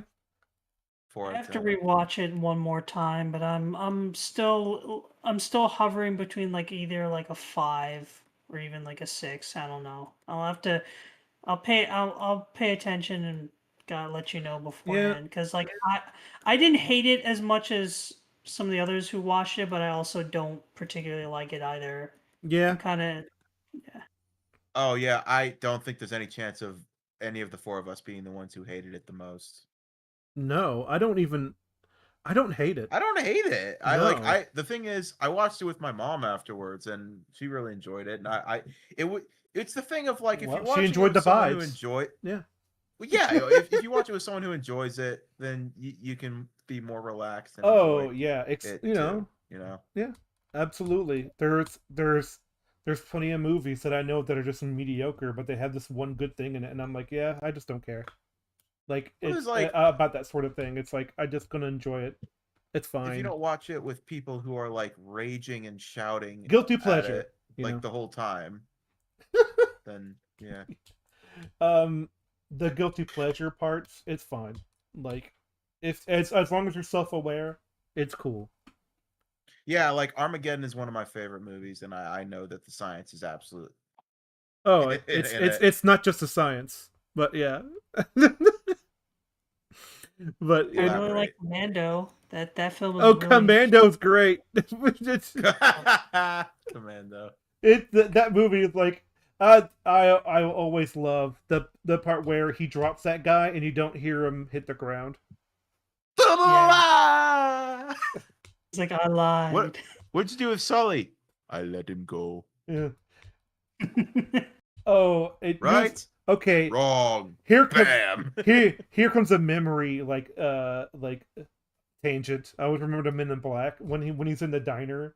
He's like, "What happened to Iron? Give him a break." He's like, and he just yeah. It's a great film. Men in Black is great. Go watch that. People are dumb. Like dude, they're smart. People are dumb. Yeah, dude, they're audition. I can't think of the right word, but audition. Mm-hmm. You know what I mean? Yeah. There's so much subtext to it, and I love it. It's like why'd you tell me why little Susie had to die? Because she was the only one that seemed like a threat. Well, you know what's so funny about that is that by those standards, Jay would be headshotting a lot of girls in the MCU these days. Yeah. That's why I loved when Mueller added that clip in for his quantum. Yeah. It's so great. It's so good, yeah. Quantum physics books. Those are way too advanced for her. Yes, they are. Oh man, that's how I feel about Wakanda Scientist Junior person. Like, all right. What's really funny is there's a Captain America reference in Men in Black with Jay. He's like, "Look at Captain America over here," when he's asking why everyone's there. Oh yeah. That's right. He's talking about it. He's talking about a black man too. He was foreshadowing what would happen. Captain Falcon. MCU. Yeah. Captain Falcon. Yeah. Mm-hmm. So yeah. All right. Yeah, that was a bad video. That was a bad video. It was just like if it was like Peak Fire, it's like, okay, so why is it Peak Fire? It's popular.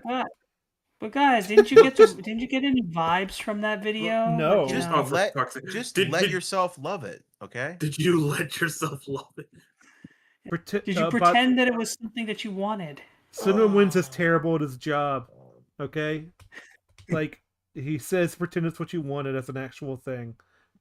It's like, guy, that's not something you should be saying. He's better when the movies are good. Well, no, he's not.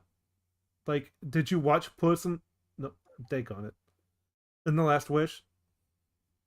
Like, one, it's it's terrible. Because, like, it's like, imagine if, like, you're playing, like, a basketball game where the hoop is just 5 feet off the ground.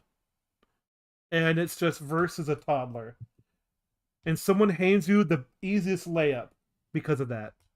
And you still can't make it. Like, it's like, dude, you were handed the win. Just do it. Anyways, I think that'll be it for now. It's been 3 hours because K-pop apparently has a lot to talk about because it's not just a bad movie. There is something to sort of say about it.